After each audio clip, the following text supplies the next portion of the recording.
Fire it up, footballers.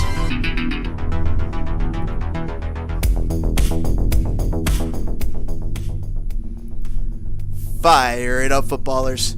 Kick that like button like it's O'Leary's lantern. And subscribe to Spitting Fire YT. If you did, it'd utterly delight us. Ring that bell icon like you're trying to let Chicago know. The Chicago Fire are here. What is going on, chat? Hello, Twitch. Hello, YouTube. What's up, hashtag CF97? We had a little something happen today.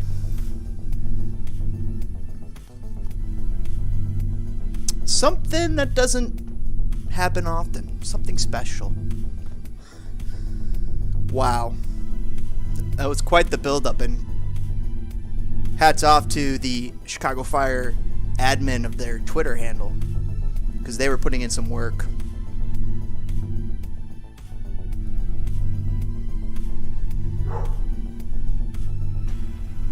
Oh, that's I don't know why this doesn't work correctly, but it should. Admin. But so the plan is today is to bring on a bit of a roundtable from hashtag CF97, a little bit of a who's who of some of the big time major personalities, people you should follow if you want to keep up with Chicago Fire news. I'm just building them up, but they're awesome follows. They're fantastic people, and they're some of my main people when I look to for Chicago Fire banter, talk, what have you. And this next one of these people, I was very excited to get them on the show because their writing is always stupendous. It is top notch. Whenever they write something, I'm always like, I'm clicking that one. Let's see what's going on. What does Adnan have to say? We'll hear from Adnan here shortly. Fired up, footballers. How is it going? Are you guys excited for Xherdan SHAQIRI? He's here! He's here. So cool. Incredible. But before we get into some of this stuff and all of that, let's start off with a little mention of the 5th annual Fire for Food drive. Over $8,000 raised and nearing its goal of $10,000. We're about 18 days or so from the season opener. And I think we could do it. Let's do it, Fire Nation. Let's beat this.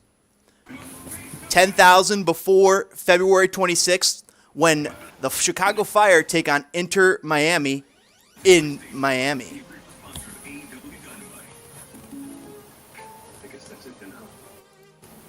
Hello. Adnan? You hear me? Is this working? I can hear you. I think chat can hear you too. Am I saying it right? I hope so. Adnan? Does anyone want to see me, or how are we doing this? Oh, is your face cam on? I could put you on the here, let me Are you click a few buttons. Visualized though? I'm visualized. I can't simul visualize. It only at least I'm not what is the word? Versed enough in OBS to be able to mirror my screen. This is your show then. No, I will not put my frame on this. Dude, if you want to get your frame on it, I could let me import you.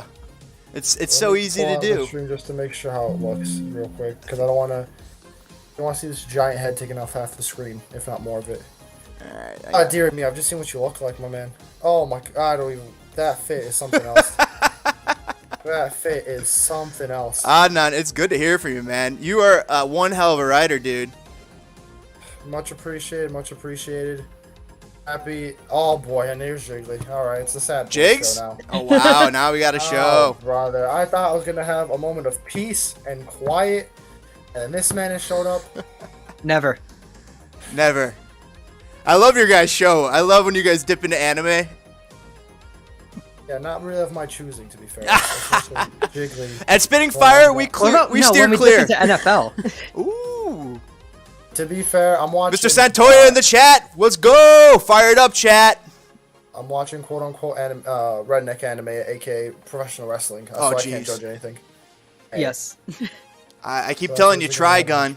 Hey, but this is the intro, so we could talk a little. We could talk a minute or two. Oh, I have a video coming out soon with the Haruka channel on MLS history, and there is a small thing involving Trigun in it that I think you will like. Amazing. I'm in. I will take a look at that. Let me try and make sure I can get our Discord going here. I can't wait. I can't wait for Adnan and I to be the bad guys. Yeah. Did you listen to that? Well, did you guys listen to that take from those two guys who do the ESPN FC show saying that they didn't know why the Chicago Fire paid $6 or $7 million for this guy? Good. I thought you were gonna bring a different take. I saw where I think it was like Football Picante, which is like an ESPN sponsored show.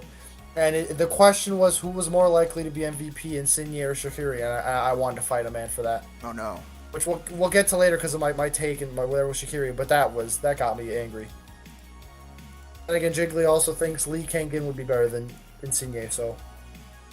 No, I said a similar type of like good signing. Has Lee come in yet, Jiggly? I'm sorry. I'm sorry. You know, sometime soon, eventually, I think he'll come around. The second rumor will have to be killed off. No. There's the Jairo Santos rumors that's coming up right now, but I already heard of getting killed off during the time that the leaking and stuff was happening. Boom. All right, we are set up. Smoke screen anymore. If any of you are showing your face, you'll appear on the stream. I will pop my face out right now. That's I will. We're about to see Adnan's face on Spitting Fire YT chat. All right. How in the world do I do this? I'm gonna switch over because I'm doing this for my laptop now because I had, I wasn't planning for this very well and I was playing Madden 08. Yeah. Well, us here at the arena, we have so many upgrades here. It's just like I could bring you on here, I could bring you on over there. We'll be able to throw you on anyway. Dude, it's so awesome right now. It's like I could just hop on a moment's notice. My setup right now, it's just so sick. I can't stream into this channel apparently. I don't think you can stream. I don't think you can stream. I think it's just turning on video. Oh, yeah, hit your camera. Yeah, you can't. We can't. Oh, really? Maybe I have something on. Yeah. I think you do. Okay, let me see. Let me switch over real quick. Yeah, I have a streamer thing on, and I didn't know if that's what's turning it off. Oh, Jiggly's just gone. There's a big, bald, oily, muscly dude on my screen, so my focus is kind of diverted. Oh, Jesus. Yeah, it just says you can't stream into this channel. Well, by the way, I hope people have been thinking about donating to the Fire for Food drive while I have the screen up. There we go. Hey, that's a better screen than my face, I'll tell you that much. So I'm trying to figure out. So it says you can't turn on your camera to show your face, it says. Yes. Okay, well maybe if I do this. Now try it. Am I full send reset? No. Hold on. Oh no. Still no. Yeah. Hold on one second. All right. Oh, it's Sad Boys. Oh man, we almost had a Sad Boys takeover. Oh, it almost was. No, I mean, yeah. All right, we can. Maybe we can hear you. Oh, you know what it is? Maybe you need to be mod or something. I don't know. I think aren't I a mod in this channel? You are. So that's what. It's not letting me. That's what I'm confused by. You're like definitely. All right. Well, I don't know. You want me to check? We will talk about the try it again. Try one more time. I just gave you mods powers, both of you. I'm gonna reset my thing just to be. The power of technology is amazing, though. Oh, we lost that from the stream. Let me just. Oh, wait a second. Yeah, I can do edit channel. I got this. Yep. I could. No, I don't got this.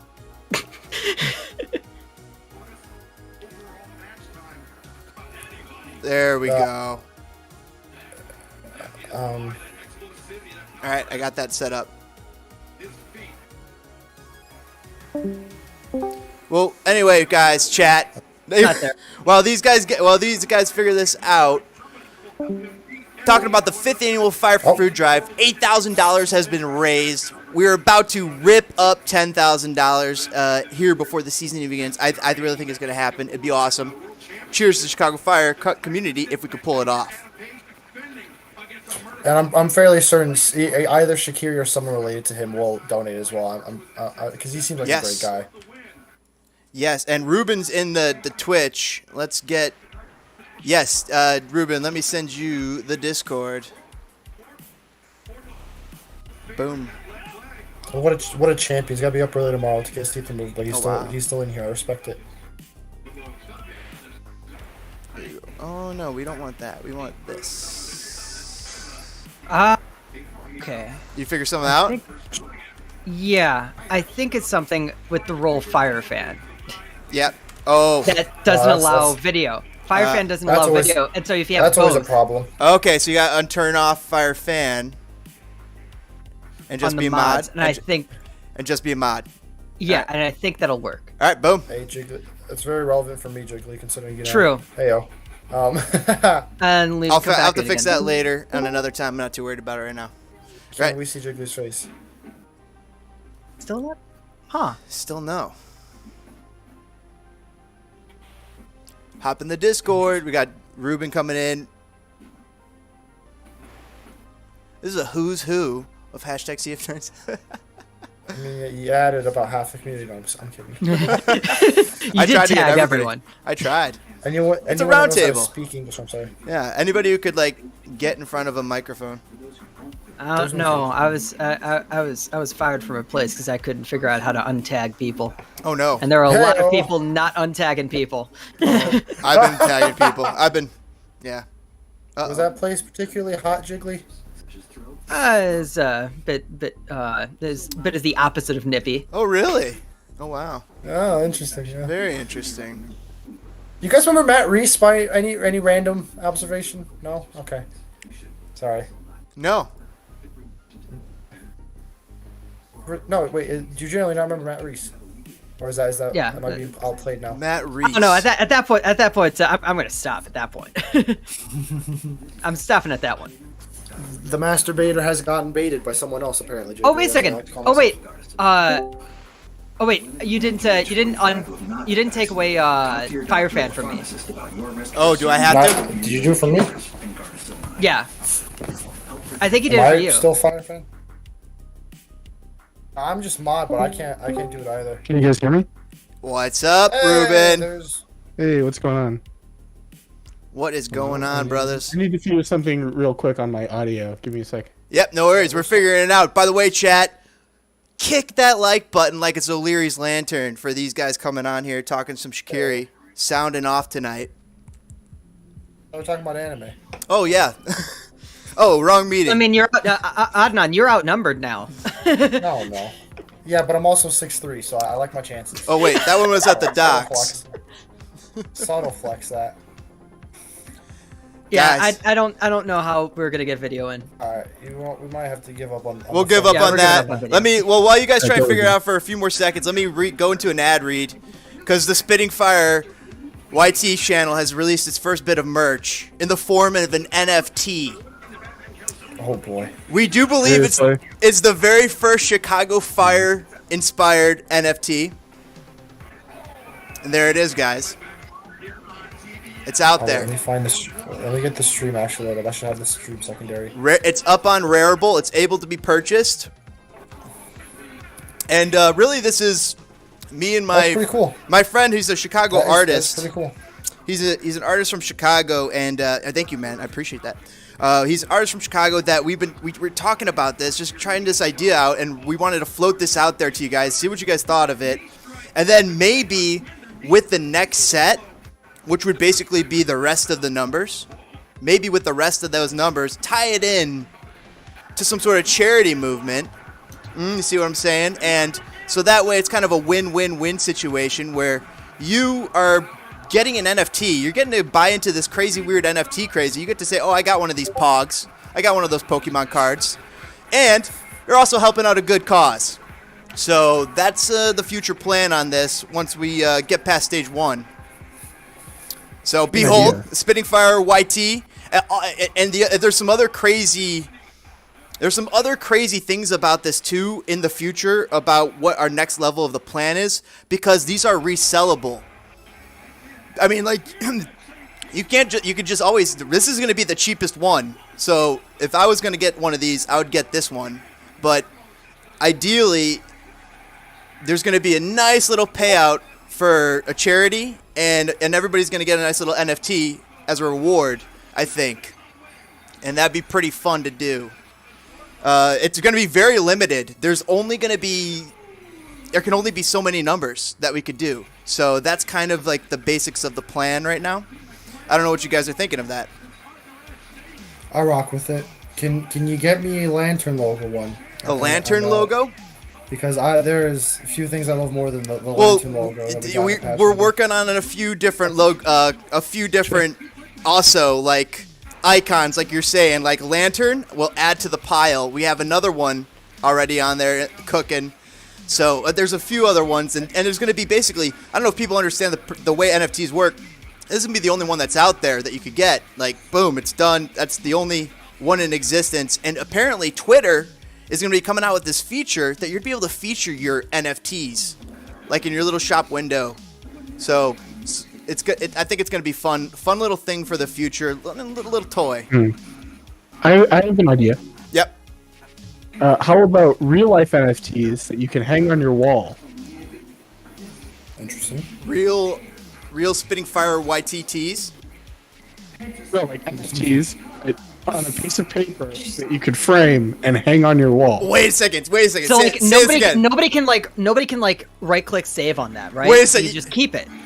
Yeah, exactly. You have it. You just have it. And Yeah, you Yeah, actually but can I own make it. that my profile? Wait, say picture? that again. Repeat your idea, because I'm excited about it. You get some like nice paper, and you go maybe some cardboard, or even I've seen people use like sheets of metal. So with every person who gets one, they are going to get this as well. No, they could just get Instead that. of an NFT, you could This is just- skip right to the physical NFT. Oh, that's something funny too. We could do too. Just make a poster. That's what we're saying. my Make buddy- a Yeah, poster. just make a poster. I'm sorry, I'll have to talk to my buddy, but he's excited about this. He's a Chicago artist, Okay. and so I'll talk to him more about this. Yeah, we wanted to float this out, see how this does, and that would kind of like, we're gauging it. So that's awesome. I like those ideas. I'll float those past him. This guy we does will a lot talk of my about art. Shaqiri at some stage. Oh yeah, we'll move- talk about Shaqiri at some All point. right, so moving past We that. got For an 6 hour people in on here. 3 Monday. of them are us. Let's get right into it. I'm going to show I can guys. do more. Be quiet for 2 seconds, because I'm going to show on the screen the end of the No Little Plans Ezra era video, which contained a little hint for something we'll talk about next.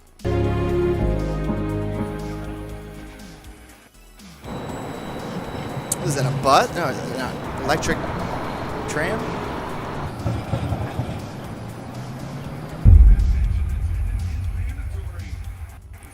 Wow. And awesome to the Twitter people who were shouting that out, saying, hey, make sure you watch to the end. But that was a little hint of Xherdan SHAQIRI. What'd you guys think? Who's listening to wrestling? I will have that turned down a bit. I told you I was watching Redneck Anime in the background. I'm an honest man. No, we're on a stream now. I can't edit that out. Yeah, I'm like, I can't edit that out. Me, then I'm kidding. Yeah, I duly noted. but hot damn, boys, Xherdan SHAQIRI. When did that video come out versus when the announcement? That video came out Is it- yesterday. Okay, because I was gonna say it seemed a little short of a time span for a teaser like that. But if it did come out yesterday and I missed it, then that's fair enough. Yeah, I really liked it. I really liked the video in general. I just thought like overall like they really matched a very good tone.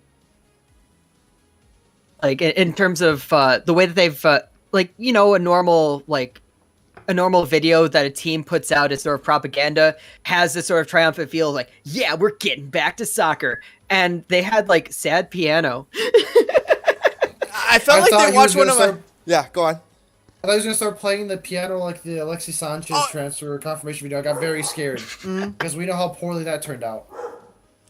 So, first of all, the moral of the story is whenever the delay between journalists getting the notification that the deal is happening and the deal being announced by the club is that they're filming these. Fair. Yeah. And the other thing about this, there was so much expectation on this. Like, I think that like the Chicago Fire marketing team they keep outdoing themselves in so many capacities. So like we keep expecting like, holy cow, to be like blown away by their next thing, and especially by the Xherdan SHAQIRI signing. And what they did here, they nailed it. They just went out and they said, you know what, good. we don't have to have it be so fucking amazing, like explosive. It's gonna be, it was this, and this was amazing. It's an art piece. They're making television. It's great. Unbelievable how good the marketing team is for the Fire, considering how the Fire actually are. Such duality. There's a lot of things that the Fire have that they do not deserve at the moment with the way that they have been running the club. Also, my dad just texted me right now. Apparently, the Section 8 is having their monthly meeting right now, so that's probably why we don't have too many people watching. Wow, we chose the right time to do this. Whatever. Yeah, that's great. Get us on one of the TVs there. So he was talking about things that aren't the Fire. I'm kidding. All they got to do is like put us on one of the TVs and have somebody write into chat. And they're thinking, it's a voice call. So. Okay. Yeah, they're COVID, my dude. They're not. You're not gathering 100 people into a small space for an AGM or whatever.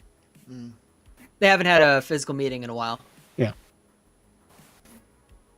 Oh, it looks Jiggly, this is dangerous. I keep trying. My brain keeps going to sus jokes I would make during Sad Boys, but I can't do it And right now. I can't edit these out. Yeah, exactly. Yeah, guys. This is the one thing. This is a live tightrope. Yeah, so don't worry. So if you say it, you sprayed Ruben, it out into the universe. I was planning stuttering. I was planning on watching, on listening to to your guys's the what's the new name of what's the new name of it? I forgot. The Hotcast. It's no longer the Northlot. The Hotcast, which was the old name of the podcast that we had way early. It was like. Didn't it have that name back when I was still around? I like it a lot. I think it should have always been the Hotcast. It was before you, and then... we lost you. You popped. Popped? You popped like a firework. Alright, let me... There you go. Alright, am I back? You're back. Cool.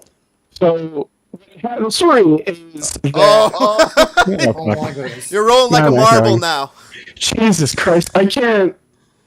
So the problem is I'm having trouble hearing myself. Uh-huh. So, because I've got headphones plugged into my mixer and I'm listening through my mixer. That's the issue. But I can't hear myself as opposed to listening through. Whatever, it's fine. It's mixing you. Yeah. So, what happened was when I wasn't on the show, when I was still in broadcasting school, they started a podcast with the Hotcast. It was, the original Hot Time crew. And I was off doing my own thing. And then when we started... Hot mic, Adam. Started the podcast again. Is that better? Ruben, just a slightly hot mic. Sorry, brother. No, I can't hear you. Great. So thanks. Ruben, are we getting fucked? Possibly? Can you hear me? We can hear you, but it's just like a bit It's it goes away. Life. Yeah, it's fighting for its fighting. life right now. Okay. Let me leave the call off, figure something out, and pop back in. All right, no worries. Take your time. We're gonna be talking. Let's fucking go, guys! I'm fucking jacked. Cool. And we're the guy. SHAQIRI's The thing I was about to ask Ruben. The thing I was about to ask Ruben was where he stood on it, because Adnan and I know where we stand on this, and it is not the same place as you guys. It's like throwing a damn towel on a flame, almost. We'll get to that. We'll, like one of my articles. We'll start nicely. All right. Yeah. Ease into it. I'll let you take the lead here, because you're obviously our host. You are. I almost said supreme leader for some reason. That's what my brain went to, but I mean, look at that hair. I don't even know where. I don't even know.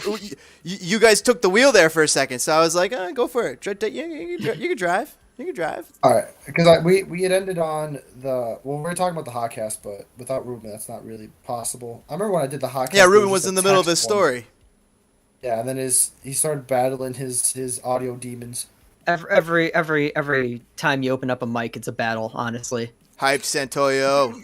What's up, I chat? sound nice, by the way, because I don't hear myself. Like I don't have that set up and everything. I just have a mic plugged in. Sounded good.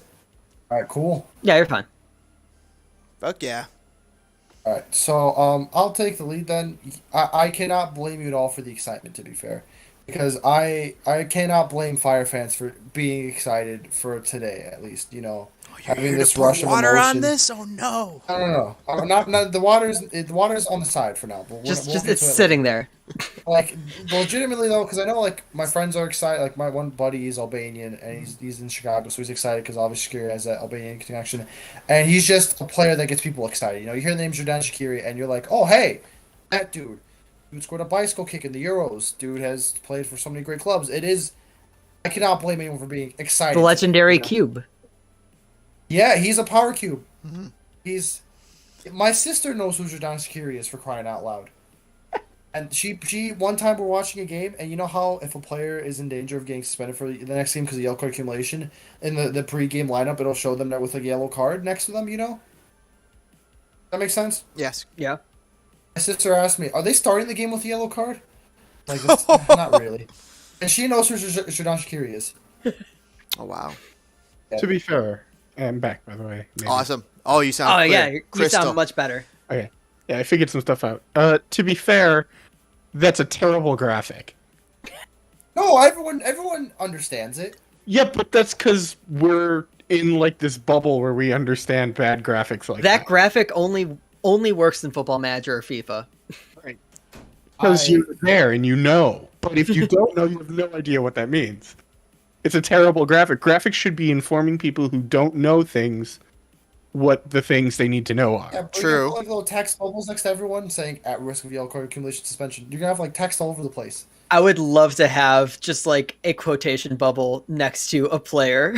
Just like a little speech bubble like, I'm about to get suspended.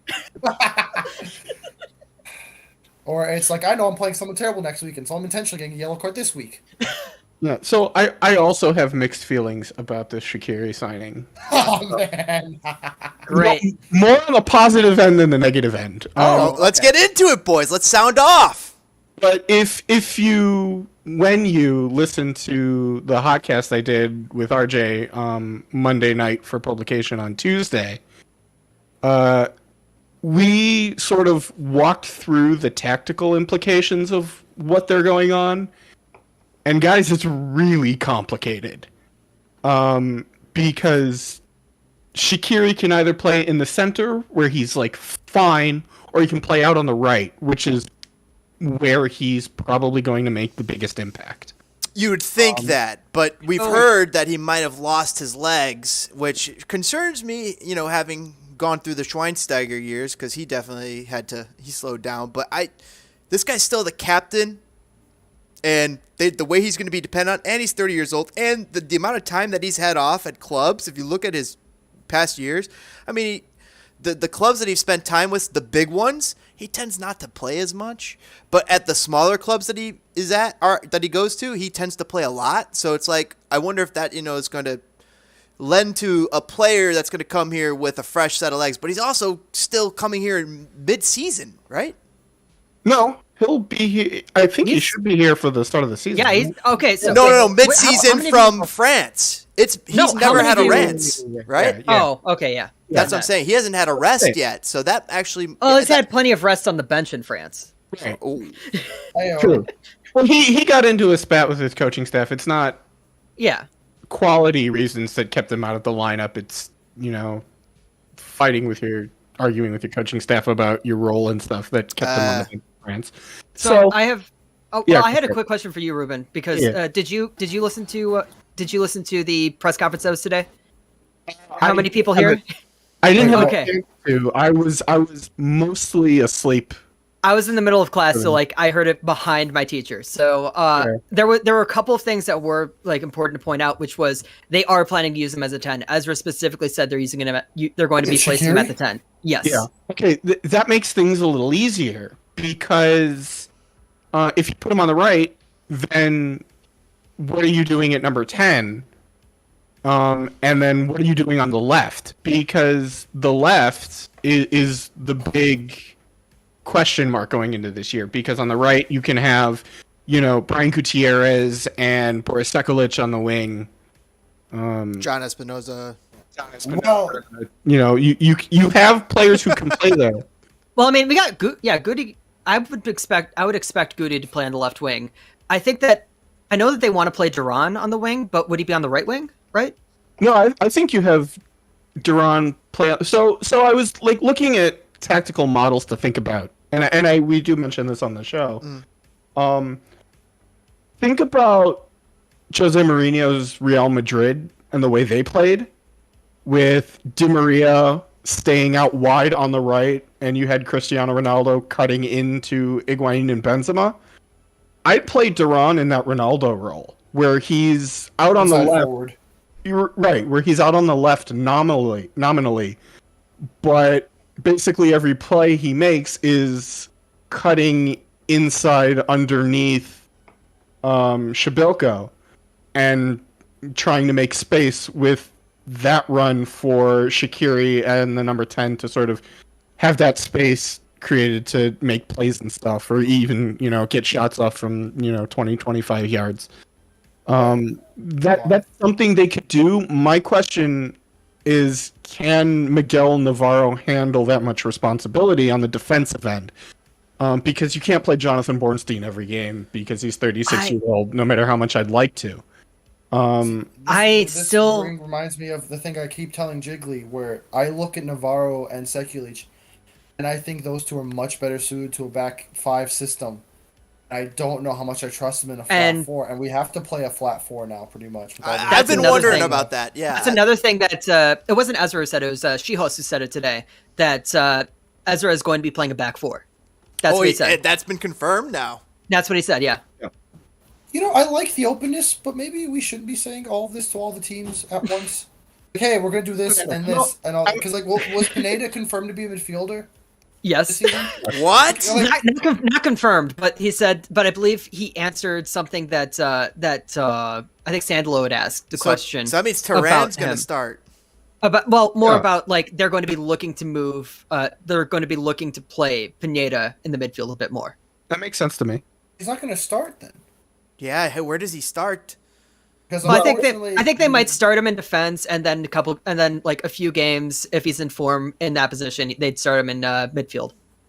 Well, this is why the Gaston Jimenez move makes no sense. Yes, absolutely. He needs to. Yeah. Unless they're still trying to force a transfer fee, which is what I thought. The extension was all about anyway. Dude looked engaged in the videos. Like, everybody looked pretty engaged. So I wonder if Ezra's really has brought in some new blood, and maybe that's gonna make us get the best out of Gaston Jimenez. Gaston's re-signing video? He looked engaged? No. In the Ezra video, from yesterday, Ezra was sitting there coaching, and for a second there, Gaston looked engaged. Gaston looked like he was being held hostage when he was announcing he was re-signing with the team. He looked like he was being held hostage. I believe that, yeah. Maybe this is where coaching matters, right? If you can get Gaston Jimenez to buy in, and because technically he's a really good player, I think. And I think he's smart enough to be the number 8. There were problems last year where you had 2 number 8s on the field, where you had Jimenez and Madron on the field at the same time, and it was all weird, and they were starting Fabian Hervers over Luka Stojanovic, and everything was weird and bad, and it seemed like George Heinz gave the Fire a roster that they have no clue what to do with, the coaching staff. And now, while this roster is a little bit more complicated, it seems a little bit easier for the coaching staff to figure out how to make the best of their players, where last year it wasn't. So I think that difference is going to help. Here's how I want to look at it, right? So let's say we have the back 4. That means we then have the quote-unquote front 6. And we know the starters in that front 6 would be Federico Navarro, Jimenez, we assume they're going to have to start him, of course. Shaqiri, and I'm pretty sure Shabilko. That's 4 out of the 6 positions locked up pretty much. How you then move them around for the other 2 spots and who you put in those 2 spots is the tough part. And with Shaqiri having to be a number 10, that means you probably aren't going to play a front 2, which I think would have been best for Shabilko. Well, Unless I mean, you play like a midfield diamond, which is, I don't think that's possible either with this roster stuff. Maybe it is. well, the thing is, you're right, because all the players they have are central. It's the 2 starting wing spots that are the 2 spots up for grabs, essentially. Do you So guys do you think want that them to be wing spots, or do you want them to be another striker and then a center midfielder and play the diamond? Because the diamond sometimes works in MLS. Well, I mean, that was the specific thing that got Shabisco. That was the specific Yeah. thing that got him to score less goals. what? Right. More score more goals, you mean? Or No, less goals. Less goals. When Philadelphia started playing in a diamond, he started becoming like an off striker, creative type, and less of a goal scorer. That was the role he filled. Because if you saw a lot of Union games, it was a lot of put the ball into Shabilko and have Shabilko slip a pass through or bring it back out and swing it around wide. Isn't that what we used to do with Barrich? Yeah, Barrett was doing his own thing. No, Barrett was often in his own world. No, this is more like, who was it? Remember when they signed? It was like 2014 when they signed that really good Brazilian player who stopped being good from Toronto. Oh, Gilberto. Yeah, when they signed Gilberto, that's sort of what Gilberto was doing for Toronto, and Gilberto was a much better opportunity finder for Toronto than he was for the Fire, which is why he had more goals with Toronto than the Fire. But that's basically what Philadelphia did to Shabilko, and it just didn't work. So I actually do think Shabilko is better as a single forward with players making runs off of him as opposed to being up there with a strike partner. I think people overrate strike partners, especially in the modern game, which is all about creating space and not, having bodies in an area where, like the classic English 4-4-2 type, there aren't many Peter Crouches running around anymore. It's basically what I'm saying. Counterpoint, That's a great this is point, MLS. And MLS plays like it's 2010 still. They do. Sometimes. They're a very physical league. It is a physical league, but MLS still tactically, MLS plays a lot, and a lot more successful teams play a lot more like Latin American and South American clubs. I guess my question, they do, like classic English football. My question involving like strike partners is like when I think of that sort of thing of like pulling players off, you need to have like my mind will always go to in terms of a striker pulling defenders off of a teammate. My mind will always go to Sam Kerr. Like she was a magnet essentially, yeah. And so when I think of that, then who do we have? Do you think that Shabisco is going to hold that like sort of fear over the defense that they're like, we need to cover this guy? Because I don't think that he's going to be that guy that they're going to want to cover. And I don't think that Shaqiri is going to be in those specific spaces. I don't think he's the type of player to make those runs that are going to do that and going to draw those players off. No, we need to get that kind of guy. Which is why you have to do that with dummy runs off the wings. And you're going to have to play outside in a little more. Can we have Duran become that guy, though? I think it's possible. I think Chinoso Ofor can. I think he's shown that he's intelligent. Like his finishing was suspect, but he was one goal in 34 appearances. But whenever he came on, he created so many chances. It seemed like he always was in the thick of things. It did. He was smart enough to be in the spots he needed to be in with the role he needed to be. So I have zero doubts about whether or not he's smart enough to be able to play outside on the wings and be able to affect the game with runs, even if he's not getting the ball. Guys, at the present team setup, I feel like Herbers is a starter. No. I'm not a fan of that. He's your first guy off the bench. He's your 65, 70-minute energy guy. In theory, he should be, but I don't disagree with like if the Fire had a game tomorrow, you'd probably have to whack Herbert somewhere. It's like if Goody's on the left, I assume who else is gonna go on the right? No, Gutierrez on the left, and they'd probably start Duran on the right. It's Gutierrez on the right. In my mind, it's Gutierrez on the right. You guys think Gutierrez is going to be a starter on this team? He's technical enough. So, guys, let's go over that. You guys think so? Are there any other surprise starters on this team? Because you're saying Brian Gutierrez, Ostrom, huh? I think Charlie Ostrom starts over Miguel Navarro. I personally believe that he is better than Miguel Navarro. When you guys were talking about whether Miguel Navarro had that defensive capability, I think Ostrom has that defensive capability more than Navarro. I still think Jonathan Bornstein starts. What about Caleb Burks? They said that he might be right back. Kendall Burks. That came out of nowhere. I don't know why they would put him at right back. That's what they said in the article. Center back. They said that he's going to challenge for starting right back in the article. First of all, he's the first thing we should say about that is he's athletic enough to be able to do it. Okay. Yes, that's awesome. I think that's where a lot of that comes from, is the fact that he is athletic enough to be able to play there. My question would be game knowledge, which can only come with games. So we'll see if he actually plays MLS next minutes at right back. It is where actually I'd be looking at. Because if he's playing MLS next minutes at right back, and also maybe getting recalled to the first team to play Open Cup at right back, then we can have that conversation. But dude, this guy was training with the championship team. I mean, like, I thought that we're looking at a guy whose pedigree is that if he didn't make it there, I think you're vastly both overrating and underrating the championship. Yes, championship's one of the best leagues in the world. What guys. They were off. Reportedly, they were offered. They offered him like a reserve contract essentially. So, I mean, they rated him, but they rated him as a prospect. Mm-hmm. That's kind of what they did.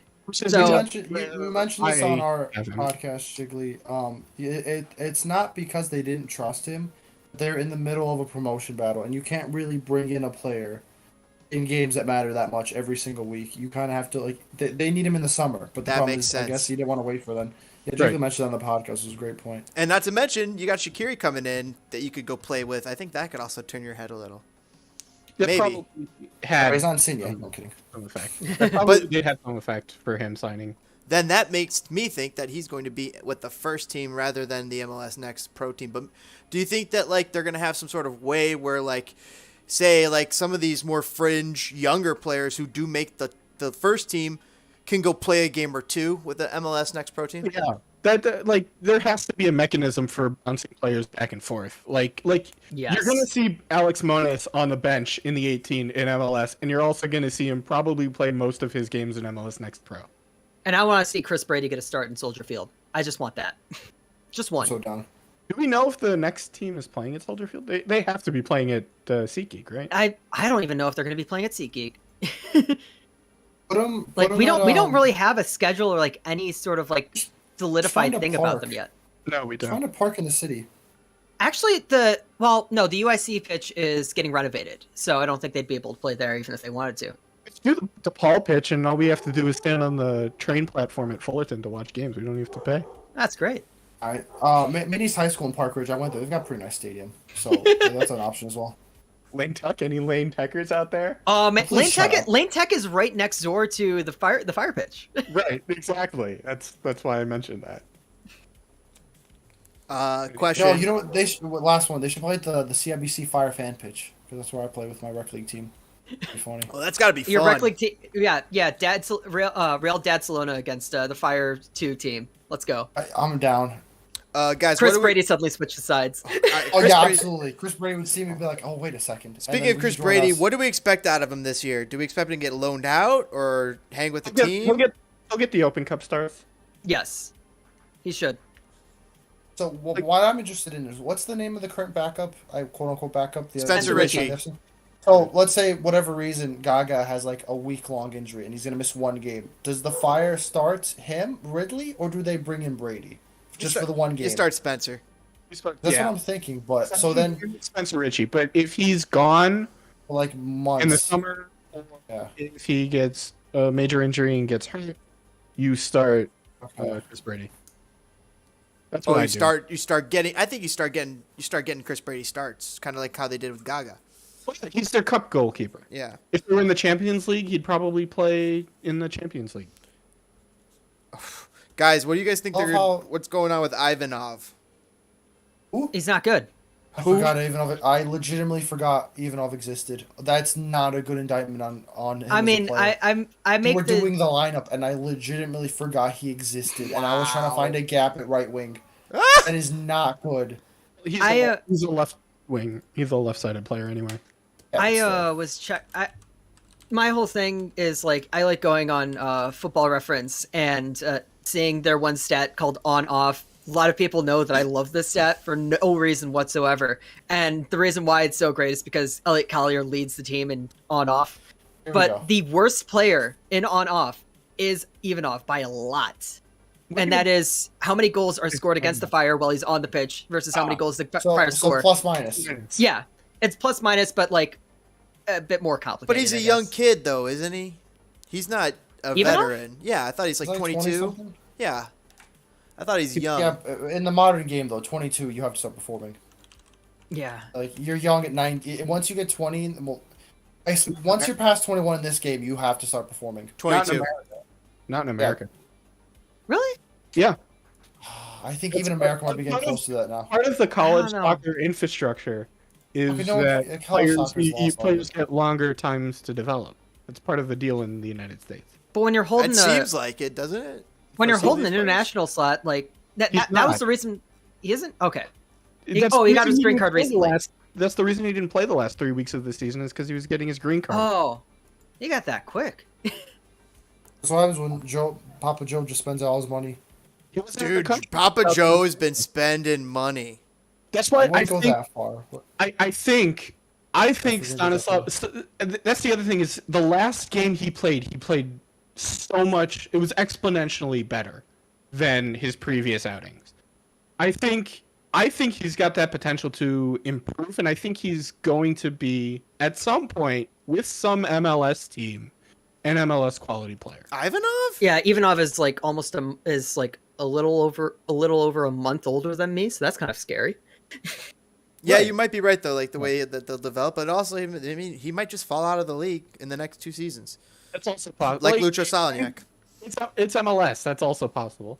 Arshakian was a young player when he got here, you know?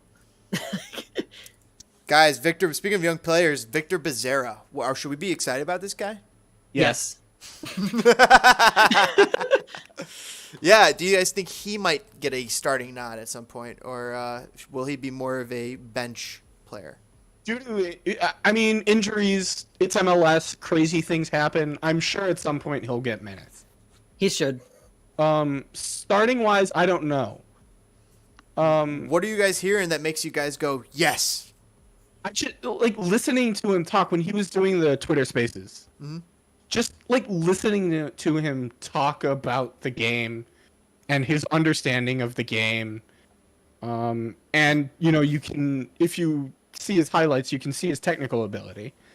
I think he's going to be very, very good. And I say the same thing about, if they didn't get Shabilko, my penciled in starting forward was Misael Rodriguez, even though he is the greenest of greenhorns. Because I think I was the only person who watched every single game of the MLS Next Cup. And Rodriguez won the Golden Boot. And it wasn't close, the level of striker he was. That was a man playing against kids. I think... Misa Rodriguez you're talking about? Yeah. On the Chicago Fire. Yeah. He was the best player, like, just stand out. He was the best player in the tournament, yes. Wow. And he didn't even get the golden ball. That was Sergio Origel, who was also signed recently. Do you guys think it was a mistake to sign Przybylko for all these, because we have all these young talents at striker? You need a bridge. You need a bridge to get these young talents ready to play. I think so. Like, I think you can hope that there's a Ricardo Pepi in there. But you don't know that there's a Ricardo Pepi in there. So you need a guy like Shabilka, who's a proven MLS goal scorer, just in case that they don't turn out to be Ricardo Pepi. Now, if they do turn out to be Ricardo Pepi, then you have something. And I'll also add that because you asked earlier about like why we said immediately yes. Yeah. Personally, I kind of stopped scouting college after I realized that the Fire were never going to do anything in the draft. But my dad still watches college soccer because it's soccer that's on, so he's going to watch it, and he follows all of the homegrown players and that. So he was watching Indiana all the time that Bazara was coming up, and he was constantly telling me about how good that kid is. So that's why I feel like it's going to be interesting, and I want to see how he does out there. You know, I didn't hear this sort of fanfare about Chris Ritter, you know? Hey. True. I am not taking Chris Ritter slander this time, okay?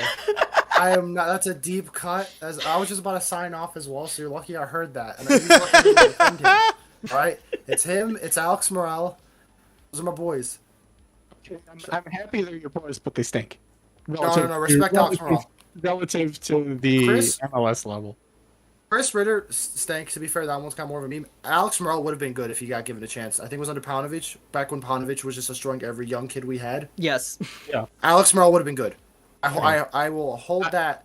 I will concede Alex Morel circumstances. I will Chris Ritter not. was funny. Chris Ritter is a funny player to me. I don't like the disrespect. He wasn't the best player, but I'm not going to get disrespected on here. Right, and with that, Chris Ritter, you're welcome. And I will get going. Thanks for having me. Thank you, brother, for coming on, man. Adnan.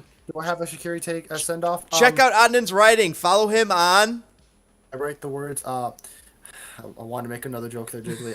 At ADNAN Basic 19. That's my last name. How do you spell basic though? Is it BES? Yeah, it's literally BASIC. It's technically Bashich, but unfortunately that doesn't translate well to American English. So BA. I've been called Basic a lot. And also It'll be in the description. And also Sad Boys. Yeah. So Adnan, before you go, who should be captain of the team? No, I was gonna actually legitimately think about saying Gaga, but I don't like goalkeepers being captain, so I'll rule him out. I thought the thing about Seahawks being captain, that makes sense to me. Guy's got Bundesliga experience. He's played plenty of important games. He's probably the best of the bunch by far. Bornstein won't play as much. It kind of has to be Seahawks, and the more that I think about it, if you look at the starting lineup, you're not gonna give it to Shaqiri. You're not gonna give it to Zarilko. If Seahawks isn't playing and Bornstein isn't playing, give it to Gaga. Why not? Yeah. Yeah, that's my pecking order then. All you right. got Seahawks, you got Bornstein, you got Gaga. And then Wyatt Omsberg. Yes. There's a bit of Wyatt Omsberg propaganda because Yes. as I've said to Jiggly before, he is the perfect depth center back in MLS. He is perfect. Prototype depth. He is great depth. I've always said this. Like he just goes in there and does a job. It's like if you had to build an MLS depth defender from the ground up in terms of name, in terms of look, in terms of everything, it's Wyatt Omsberg. It's Wyatt Omsberg. Wyatt Omsberg. I like that, Adnan. All right, brother. Much appreciated you hopping on. We'll catch you later. I've been Adnan. Take care, everyone. Good night. Good night. What do you guys think? Who should be captain? I kind of agree with Adnan. It was also in the press conference today, but it was less about what he said and more about what I heard. And it seems like Seahawks, like when we got the signing in, I was just thinking I wasn't quite sure about whether he would be that leader. Mm-hmm. But the way that, Ezra was talking about Seahawks, the way that Seahawks was talking himself and working together with Bornstein and trying to figure out sort of integrate himself into being that leader role. So he's interlocked with Bornstein? Oh, you bet. Yeah, then they're locking him into a leadership role. I think that he seems very much like Lorenowitz coming in, like that sort of type of player of just like a guy who can just walk in and be captain without being like, a Dax McCarty type of like, I am an amazing leader, because Dax McCarty is an amazing leader. It's just a guy who's going to be able to walk in and fill in that role and lead some people. Yeah, but Jeff Lorenowitz played for the Revs. Well, we all make mistakes in the heat of passion. Once a Rev, always a Rev. That was my problem. That was my big problem with Clint Dempsey. Clint. What do you think? We'll have more issues with him. My first instinct is Jonathan Bornstein, because my first instinct with these kind of things is always Jonathan Bornstein, just because that's the kind of guy he is. He is a leader. You see that in the video, the Ezra Well, Talks video that they showed right. yesterday. Like, you see the leader in Bornstein. It makes you, yeah. It's not just about that. It's the fact that when they shifted Bornstein to left-sided center back last season, everything got better. Like you laugh, but like if you think about all the positives from last year, and yes, there were some. Jonathan Bornstein sliding in, and when they finally figured out that the way to protect themselves against Francisco Calvo is to play with Pineda as a sweeper, Yeah. and then slide Jonathan Bornstein over. Yeah. Everything got better. The communication got better. The positioning got better. The pitch awareness got better. And even sort of the technical ability, the ability for the defense to relieve pressure and play the outlet ball where the Fire got to keep it and started go into their attack when they were most successful. All that happened because Jonathan Bornstein slid into the center. Well, if they run a four-man back line, though, do you see Jonathan Bornstein slotting in as a two-man center back? No, he's your starting left back. You think starting left back? Oh yeah, like as many games as Jonathan Bornstein can play, you play him. Yes. I don't think Miguel Navarro like when people. It's the thing that frustrated me when people were putting out when other like CF97 Twitter personality. You might have a great point. I never thought of it that way, but playing Jonathan Bornstein, yeah. Go. I'm sorry. Yeah, it's fine. When they were all putting out their prospective lineups after the draft and stuff, and everybody kept saying like Miguel Navarro's your starting left back as if it was a given. Right.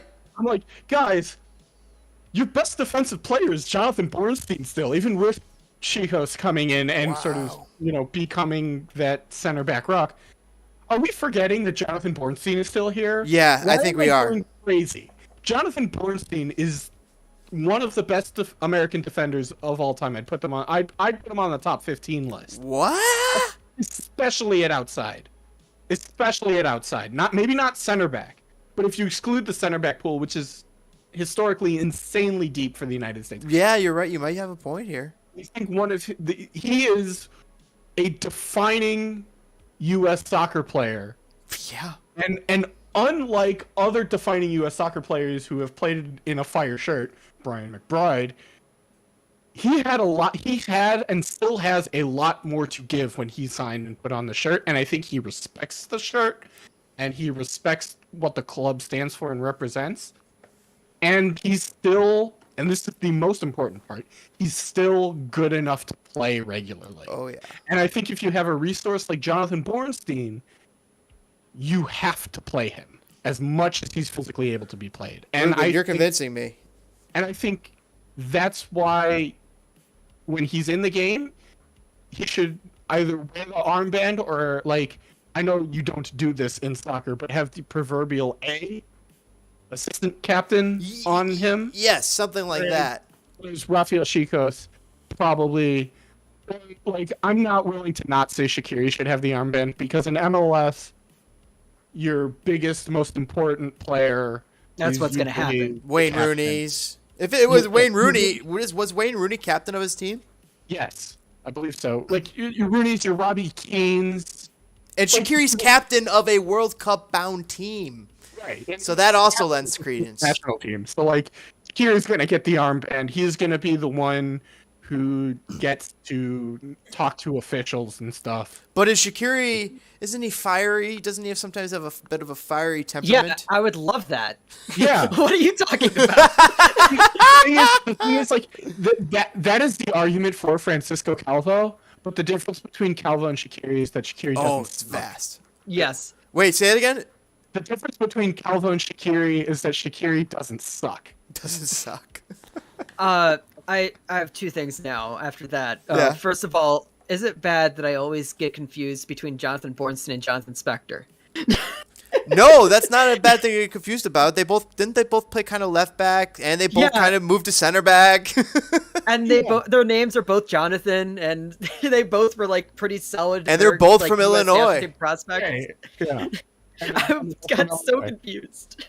But the other thing is, I still believe that Calvo was the perfect fire player because he epitomized the fire, and his massive inconsistency was perfectly like, the fire can have a lot of times where they're just bad, and then they have times where it's really bad, and then every once in a while, for absolutely no reason, they pitch a no-hitter for no reason. They play beautifully for like a hot second, and then bad again.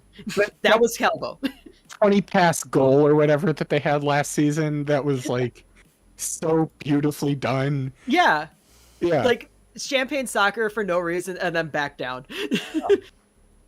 Yeah, I mean, it epitomizes, Francisco Calvo to me epitomizes the Andrew Hauptmann era of fire soccer probably better than any other player to ever wear a fire shirt. Because he got stuck here? Only here? Which is weird because he was only here for like a year and a half of Hauptmann. Exactly. But like, so much potential, really good technical ability on paper, but has no concept of how to play winning soccer. Which was like the Hauptmann era in general, because like if you look at their teams, except for 14-15 where the back-to-back wooden spoons, on paper the team should have been better than they were. But even in those seasons, like they should have, on paper should have been better. But for one reason or another, things just fell apart. And remember, by the way, Andrew Hauptmann owned the team when they signed Blanco. You have to remember that. Technically. I think that the deal was made. I think the deal was made by. It was. I feel like the deal was made by Phil Anschutz, and that's what also got them Osorio in. And then the moment they came in. Yeah, and then he sold the team in 2006, right? So 2007. 2007, yeah. Okay, yeah. So the Blanco deal was being worked on while Phil Anschutz on the team, and that was sort of his last gift to the club. Yeah. Yeah, but like, the reason you think about that, because when you think about the time Phil Anschutz owned the team, you think about Peter Wilt, and of course Peter Wilt was gone in the last year of. That was Guppy, I think. Yeah, it was John Guppy, who was sort of like the front office intermediary between Anschutz and Hauptmann. But yeah, like if you look at his teams, even the teams that, and they did have some teams that succeeded, even though like that 2012 season, was it 2012 where Mike McGee came in and 2014. No, that wasn't 2014. This is in my MLS history video. I could go look it up right now. It's 2014. Lavelle Palmer was there, all of it. No, that was 2014. I think was the year after. 2013 was the MVP season. All right. Yeah, 2014 was when everything fell off the rails, and I can't talk about why, even though I know why, because wow, sourcing and you don't. Yeah, we don't have to worry about it. Yeah, you don't want to. The one time that I actually did actual journalism while covering the fire is the year that everything fell apart. But yeah, that 2013 team, everything went so right. And then that was Frank Yallop, right? No, 2013 was Klopas. Oh yeah, it was Klopas. Got everything wrong in the game against Houston tactically. Oh wait, are you talking about Houston? No, the season that they went to the playoffs. Yeah, they played Houston on Halloween in the first round of the playoffs. 2012 to nothing. Yeah, 2012 was playoffs. They lost to Houston. I wasn't able to go to that game. And then 2013 was the MVP season, and then they lost 5-2 to the Red Bulls in the last game of the season. Right. It all sort of blends together. But the point I'm trying to make is that when they got to the playoffs, the two playoff games they had in the Hauptmann era were tactical failures in those playoff games, which is why they didn't advance. In 2012, it was. Oh, no. You want to talk about a tactical failure? Playing two midfielders against the New York Red Bulls is a tactical failure. Playing out of the back against the New York Red Bulls, who will sit back and just let you do whatever. You guys are getting hung up on the past, guys. This is the new Chicago Fire. We got Xherdan SHAQIRI here. but the point we're making. We got is Rafa Chicos. no, but the point we're making is that in order to figure out how this is going to go well, you have to figure out what went wrong. Yes. With teams that were either almost as good or as good as the team you have on the field now, which is I think there's a potential here for the Fire to have a good team. And the thing we have to realize is as much as Ezra Hendrickson has said the right things and has shown a lot of the right stuff, we have to make sure he doesn't screw it up in the times where the Fire in the past have screwed it up. You have a great point, Ruben, and I agree with you. I think the problem is that we're thin at midfield. Technically, we're thin. I mean, are we though? We have Gaston, and that's a problem. That's a problem. It's a problem for a lot of reasons. I think the most important problem he leaves is that he's a clog in a place where you need to have some tactical and personnel flexibility. Yes. We're like that number 8 position. There's 3 or 4 players who can play that number 8 position. On the team. And they shipped out Georgi Mihailovic also kind of because of this too. I don't want to talk about Georgie. So, right. There was a lot of off the field things with Georgie, and he wanted to move on, and so they let him move on. Yes. So like we can talk about how they probably should have chosen Georgie over the manager, but they were never going to choose Georgie over the manager. And that's really all that needs to be said about that. I have the same feelings about Georgie being traded as Jack Harrison being traded as it was inevitable. I don't care anymore. Please stop talking. Oh, okay. Yeah, that's probably correct. The Jack Harrison one was like one of those stupid, inevitable. Well, because like if you think about Jack Harrison's very good, and he's in back where he belonged the entire time. But the thing about Jack Harrison was, and God, the reason we're talking about this stuff is because I've wanted to say this stuff for so long, but haven't had the opportunity. Harrison also could have just been another Corbin Bone. Let's be real. Yes. Oh God, no. Jack Harrison, like, first of all, Paunovic ruined every single player that came to him. I think Paunovic had 2 different Mac Herman Trophy winners on his teams. It was John McCarroll and I think Grant Lillard won a Mac Herman Trophy. He had 2 of them on his teams. Didn't play at all, or at least they got crushed by him. The only reason why Georgie, as a player, was able to play well was because he was told to start him over Bronico. Like that was the only reason he was told to start Georgie, which is the correct decision, obviously. But but like if Jack Harrison played here, he could have very well just ended up in, like I said, another Corbin Bone. Just another. Yeah, that's very true. That sounds like the Bears quarterback situation. Yeah. Jesus. The Fire, like, yeah, because the number 10 position of the Fire is, Jim McMahon. Jim McMahon. And they haven't had a good number 10 since. But you can make Sebastian Gruzzini things, but that was like 6 months of good soccer, and then he went back to. Jeez. He needed to go home, back to his home world. Right. That's exactly what happened. Yeah. The Fire number 10 shirt is the same as the Bears quarterbacking situation, and hopefully Shaqiri's our Justin Fields. I don't know if we I like Justin Fields, but man, I like Justin Fields. Terrible. Yeah, but that's the issue with the Bears. It's like even if they've gotten Patrick Mahomes, they would have probably fucked it up. So yeah, that's what I was saying with like Jack Harrison. And then there's all these other extenuating circumstances about Jack Harrison. Like he was supposed to be in the NYCFC. He was supposed to be an NYCFC homegrown player.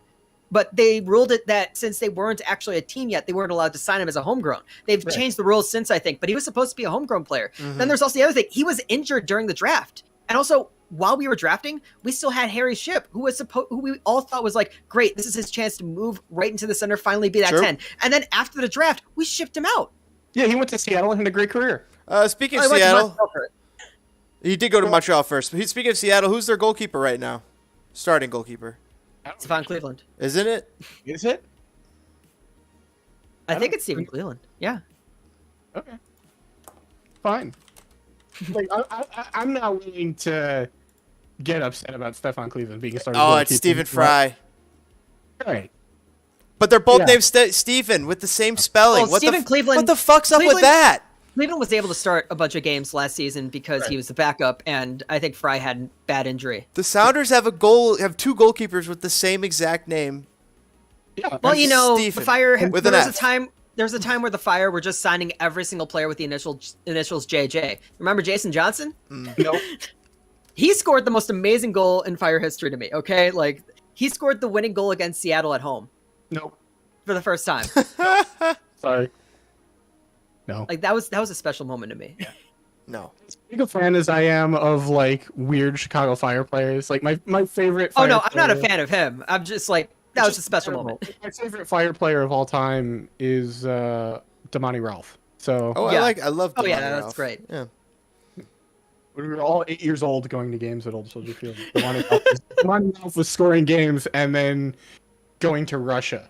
I was playing FIFA 05 for the longest time, and just like I kept playing with Monty Ralph and Ante Razov at the top, and I just kept thinking at some point I was just like, wait a second, whatever happened to this guy? He went to Russia and then got into Broke his legs. and broke his legs. Jeez. I think he's on the Jamaica coaching staff. No, he's an agent right now. I follow him on Twitter. He's an agent. Cool. Good for him. He's an MLS agent. Neat. Yeah. So I think that's all I've got on Shaqiri, unless you guys want to keep asking me questions. I got one for you. So, I have some that I can answer. I got a question. So, 2 playoff appearances, 6 coaches gone through for the Chicago Fire in the last decade. I have a hypothetical. And my question is, what's the next 10 years going to look like? I have a hypothetical about those past 6 coaches. So I was doing some research for my history video, and I found out that there was a very specific period of time around like 2007 where things were really weird with MLS coaches. And there was a period where the Fire could have taken the petty route and been amazing, because there was a first thing, Osorio resigned from the Fire, Right, and then the Red 2007. Bulls did not renew Bruce Arena's contract and picked Osorio as his replacement. Wow. So the Fire could have been petty and gotten Bruce Arena. Wow. They could have been petty and Instead gotten of Bruce Denny Arena. He Hamlet? was available at that time. They kept Dennis Hamlet. Okay, yeah, but Dennis Hamlet went into Giant Stadium and blew them out like 7-0. So That is true. like, with, by the way, the ghost of Wilman Conde starting for the Red Bulls. Yeah. But Aren't these okay coaches too? Dave Sarakin. How do you say Sarakin? Saracen. Sarakin? has won the most trophies for the Fire, and everybody talks about win-loss. Everybody forgets it. Dave Yeah. Sarakin won. What? He won the Supporters The Shield. Open Cups and the Supporters Shield. Yeah, Dave Sarakin's a legend. There's also the thing that the thing that I always hear the curmudgeons that I hang out with always talk about, which is Bob Bradley and Peter Wilt had built the team so well that it took that long to break. Like Dave Sarakin didn't have to add too many pieces onto that because it was already built so well. It took that long to break that team. Except basically in 2002, the entire attacking half of the team turned over. That is true. Stoichkov left, Nowak left, obviously Podbrosny and Klopas. Klopas retired, Podbrosny left. Like, the entire attacking core of that team left. The Chris Rolfs, Damani Ralph, DeMarcus Beasley. DeMarcus Beasley. Oh, Beasley, that tore it. Well, Razov was around back in 98, 99 area. He was like their draft pick, right? But he wasn't getting a lot of playing time until Sarakin played him. So, like, there was multiple levels of attacking turnover on that team, and they still kept chugging along. They had Eric Winalda for 1 year. Yeah. That, by the way, that 2001 team with Winalda is the greatest MLS team to never win a title. Mm-hmm. Yes, I agree. Oh God. I even had to ask like Wilt for like a school project once of like what was the best team, and he said it's 2001, but I guess I'll say the 98 DC United team. How did the 2001 team not win when you look at that team? It is ridiculous. They lost off of a very slow rolling goal. Mm-hmm. Yeah, and yeah, it was. And by the way, we also got deprived of the greatest MLS final of all time between the Fire and the Miami Fusion, coached by Roy Hodgson. With like that was the team with like Valderrama, Valderrama, Dwayne De Rosario, Nick Raimondo was there too. Nick Raimondo was their goalkeeper. Yeah, we got the prize of that final because I believe did they lose to San Jose or Kansas City in the playoffs? I gotta look that up. I think it's Kansas City, but yeah, coached by the way by everyone's favorite color commentator Ray Hudson. Yeah. We were devoid of that MLS. What year was this? 2001. 2000 was that 2000 or 2000? It was one of those years. Guys, the top goal scorer in 1998 they lost was the Quakes. Ante Razov. Was it really? Yes. The top goal scorer of 1998 was Ante Razov. That's amazing. Actually, I did not know that. Yeah. He was, Granted, at the time I was 7 years old. The top goal scorer of 2001, the 1 year that they should have won it all, Eric Winalda.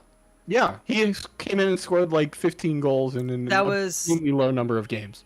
So the Fire lost on sudden death against the Galaxy in semifinals, and then the Fusion lost to the Earthquakes in sudden death. That was the one because I remember you in the parking lot and you'll hear stories about the Firehouse as it was known then going to I remember and cheering for San Jose.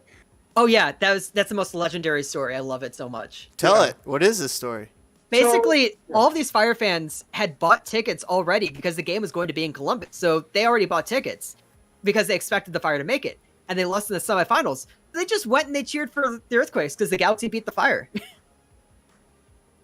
Yeah, and apparently if it wasn't for the Fire fans, San Jose would have no atmosphere and probably would have lost the game. So you're welcome, Bay Area. You're welcome, Bay Area. You're welcome, Landon Donovan.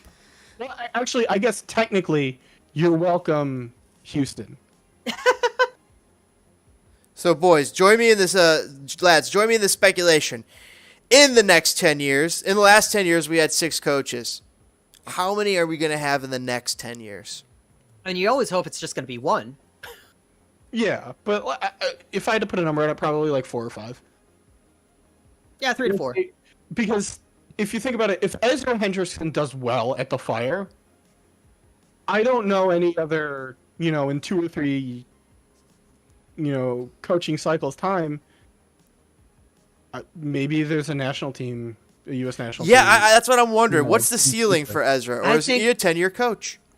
So I think that it's going to be something, because it's something that we're seeing with the way that Mansueto's been running things, which is he is obviously a shrewd businessman. He is going to be, well, I guess shrewd is the wrong word. He is a patient businessman. He works in like long-term futures options. That's where he made his money essentially. True. So I think that he is the type of guy he's not a Roman Abramovich. He's not going to fire a coach because he has a bad season or has bad couple of games. He's going to be sitting on that guy and waiting for something to happen. That's what we've been seeing with Heights. I mean, up to this point, you've been seeing what Heights has been doing. He should have been fired months ago. But he stuck with him. He gave him another chance. Yeah, and we'll see what that gets him. Well, got it. Xherdan SHAQIRI. Yeah, I think that's a huge get. We can start getting into the chances of this season. The reason why I brought up Hotcast earlier was because I was about to say like I haven't listened to that episode yet because I know RJ told me that you guys had talked about my take, which is without a few extra pieces, this team doesn't make the playoffs. Yeah, we did talk about it, and I came away spoilers for my podcast. Although a majority of it is SHAQIRI tactical stuff. So if you want to go and listen to that, you should, because I think RJ and I said some really smart stuff.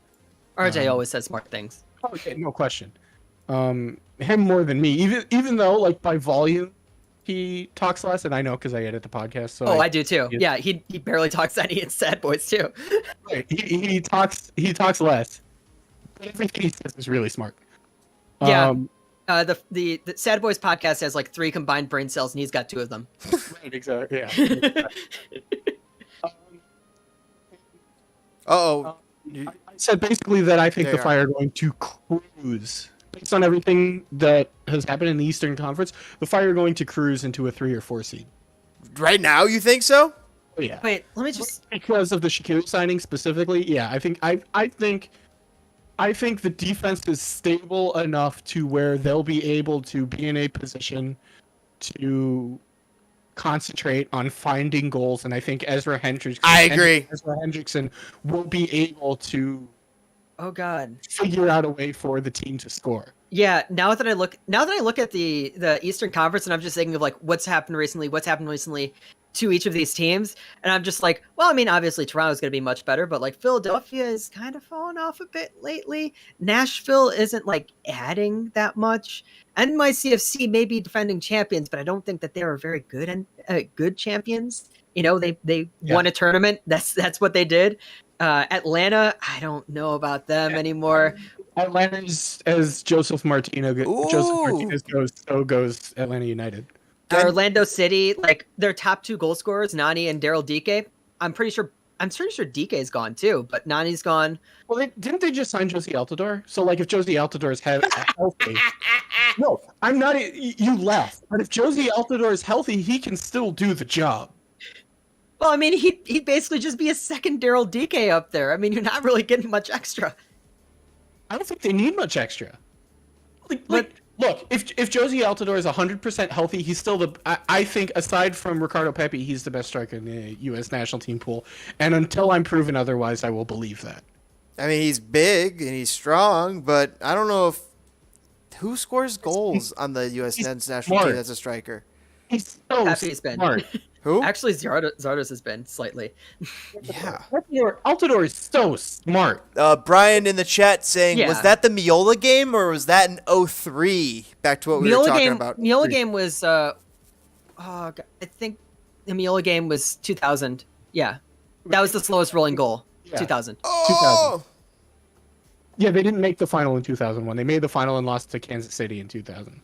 Yeah. So, Ruben, do you think that they're going to make the playoffs this season? I wonder if they're going to make. I think they're going to make the playoffs this season too.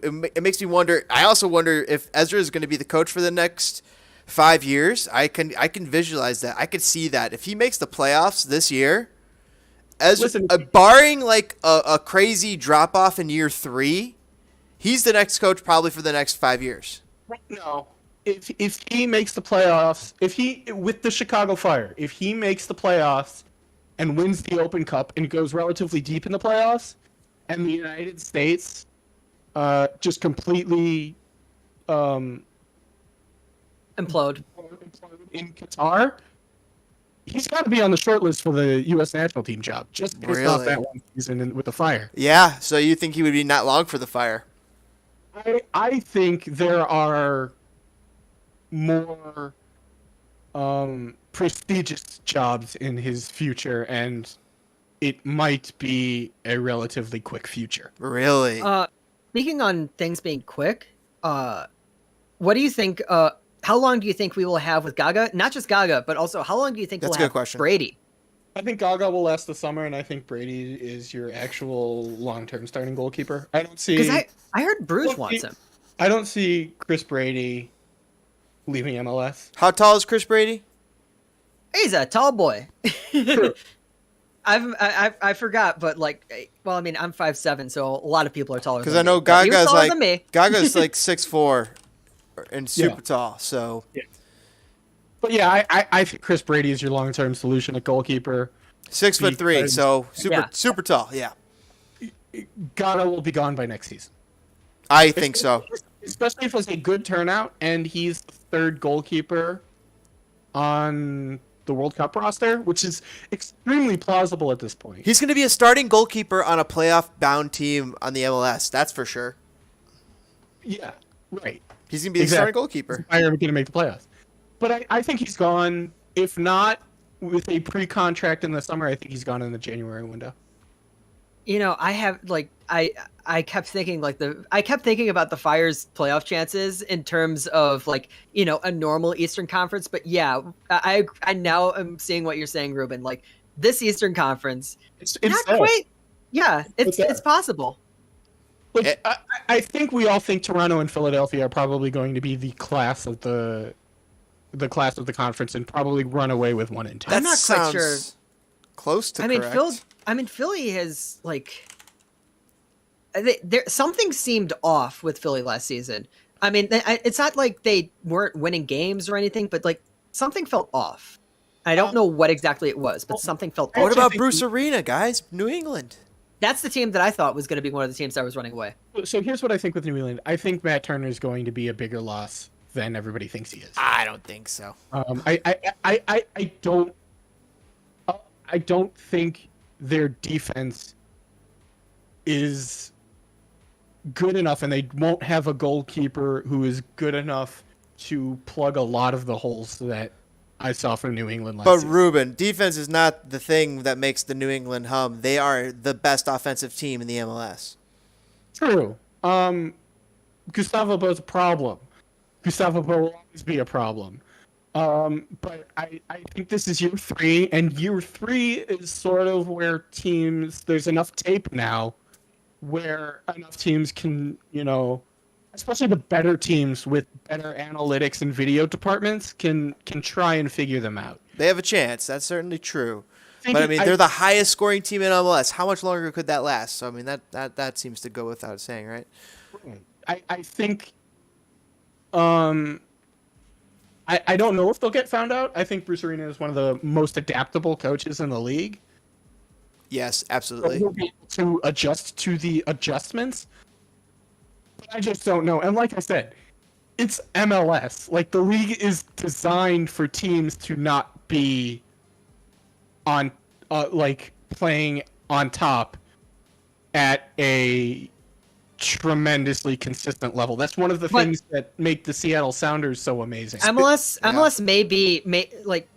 that's sort of something that's similar to like NFL, where like it's not designed for you to be good for like an extended period of time. But I mean, I always talk about Bruce Arena as the Bill Belichick of MLS. He always coaches a good team. Sure, that's the thing. I think there is something in New England. I think New England also has a shot. The reason I say Toronto obviously is Inzaghi, right? Like, Toronto has the best player in the league. They got people in Inzaghi. Right. They got the best player in the league. They lost though. What's his face? They lost. What's his face? Who was going to sign? Giovinco? No, he wasn't going to sign there. He was just like there because he likes it in Toronto. Oh. Yeah, that's why he was in. That's why he was in camp. He just has a house there. He was going to sign with Toronto. He was trying to. Thanks to Armando Telecon for subscribing, by the way. And Brian Nito in the chat saying, wouldn't it be crazy to think that Ezra would go to the Sounders once Brian calls it quits over there? That's also a possibility. Yeah, that kind of scares me. Look, Seattle's going to Seattle. If he does go to Seattle, it means he's getting paid, which means there's a black coach in Major League Soccer who's getting paid, which is good for literally everybody. And also, he also says, what about this possibility? What if they let Heights go and bring in Lagerwey somehow? Oh, Lagerwey also wants to be president, and I think that Ishwara has done a pretty dang good job on that end. What has she done? That's the thing. The diversity initiatives. Yeah. A lot of the charitable stuff. Like so much off the field stuff is really good with the Fire. Their esports stuff is really good as well. Like, I know you've got the esports guy in the Fire community talking about esports. Actually, like, I was going to say thank you because I don't know much about esports. Maybe I should try and hear about it. I tried to get one of the past esports guys on here before, but like it just didn't work out for whatever reason. I obviously want the esports part of the Fire to branch out. I want them to get an LCS team. I want them to be the saviors of North American Counter-Strike.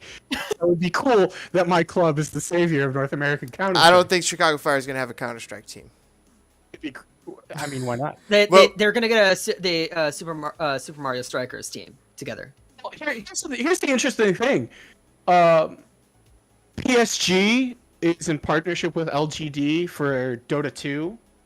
FC Barcelona have a League of Legends team. Schalke famously had a League of Legends team before they got relegated and had to get rid of them for financial. Yeah, a lot of these teams though don't tend Barcelona to last. has a basketball team. Like, but yes, Barcelona, because they're a sporting club, not just a football team. But like Besiktas has a Counter-Strike team. Wisla Krakow has a Counter-Strike team. Wow. Like, there's precedent for soccer teams having esports teams. That's interesting. Beyond FIFA.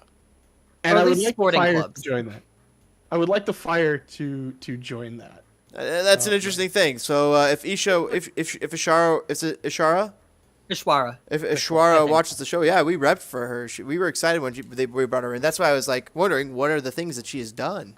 And Yeah, that's I mean, awesome. there's- A lot of the important like diversity initiatives, the charity initiatives, like she didn't start the community pitch stuff, but under her, it's certainly gotten a bit more momentum.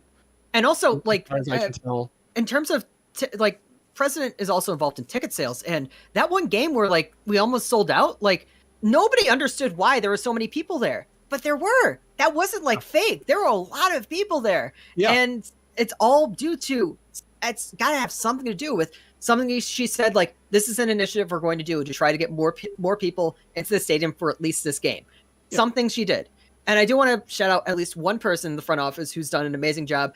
Everybody always talks about Mike Ernst, but I want to shout out Jessica Yavitz, who runs the Fire Foundation. She's done an amazing job since she's been here the entire time.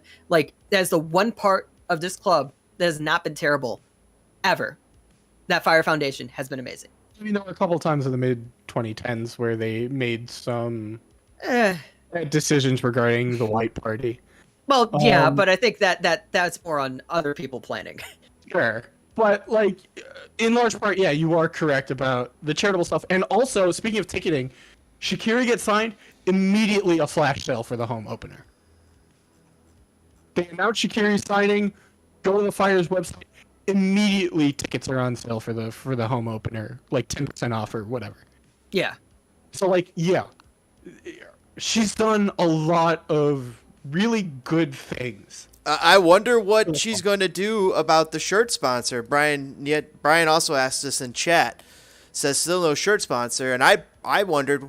We don't need no shirt sponsors. Well, it matters in a sense where, you know, in terms of money, yeah. In terms of financial stuff, and also it doesn't matter for this team.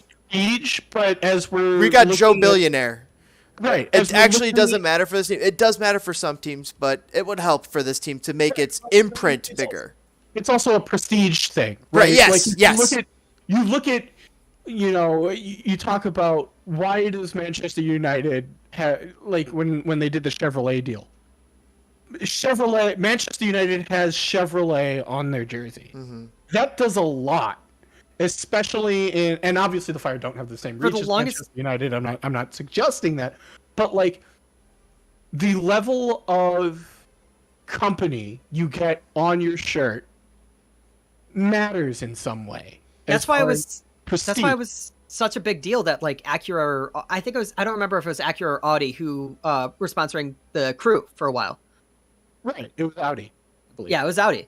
And it was Acura. It was Honda. Yeah. But I like that's the thing though, is that I mean, like Barcelona for the longest time didn't have a sponsor, and then their only sponsor became UNICEF.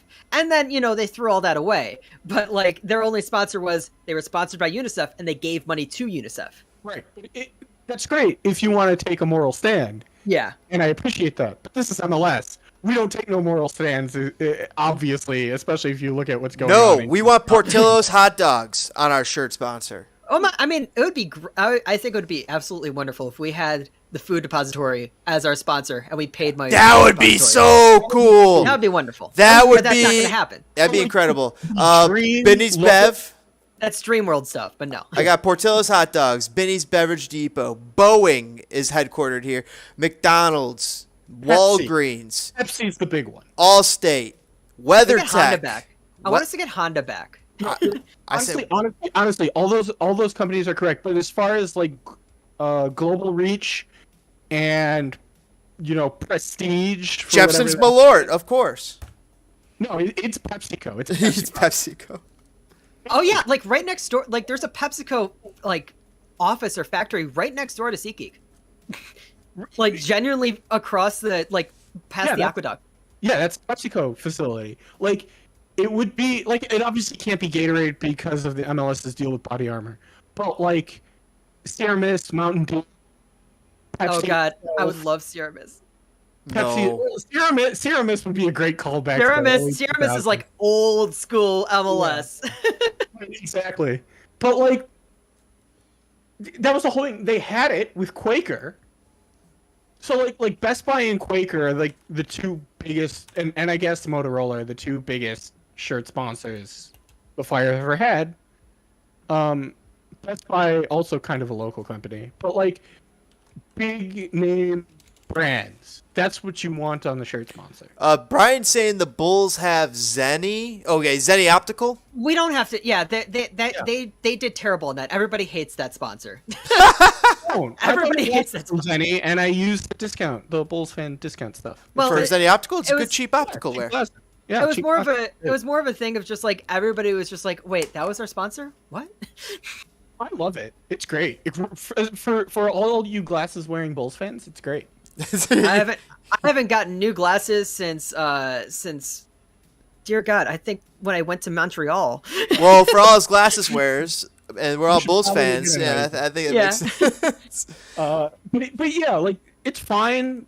Like if you look at a Bulls jersey, it's not a terrible looking sponsor logo. Like oh god, Who was the one who got Spotify recently?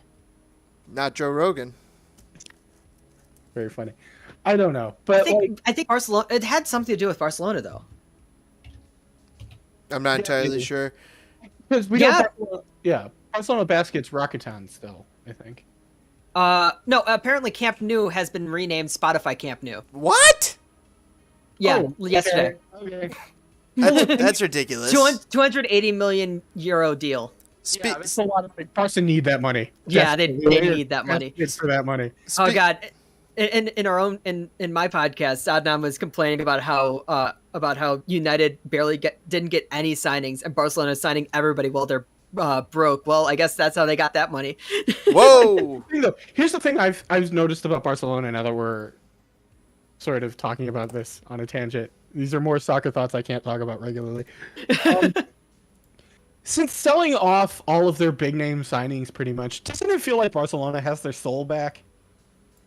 I really like the fact that somebody pointed out that who's the real retirement league, because MLS just signed Insigne and like a very, very much still working Shaqiri, and then they got Aubameyang and like a couple of old guys.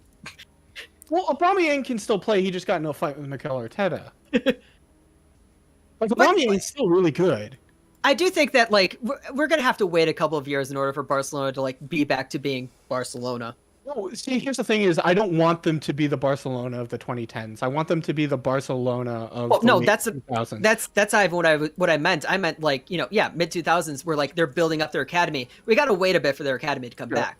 I want to have Right. them. I want to have them just be like 8 of the 11 starters are academy players, and I don't want them to be Galacticos Barcelona, which they've been basically for the last decade. Because Galacticos Barcelona just kind of sucks. I like Galacticos It Barcelona. doesn't feel right. It doesn't feel right.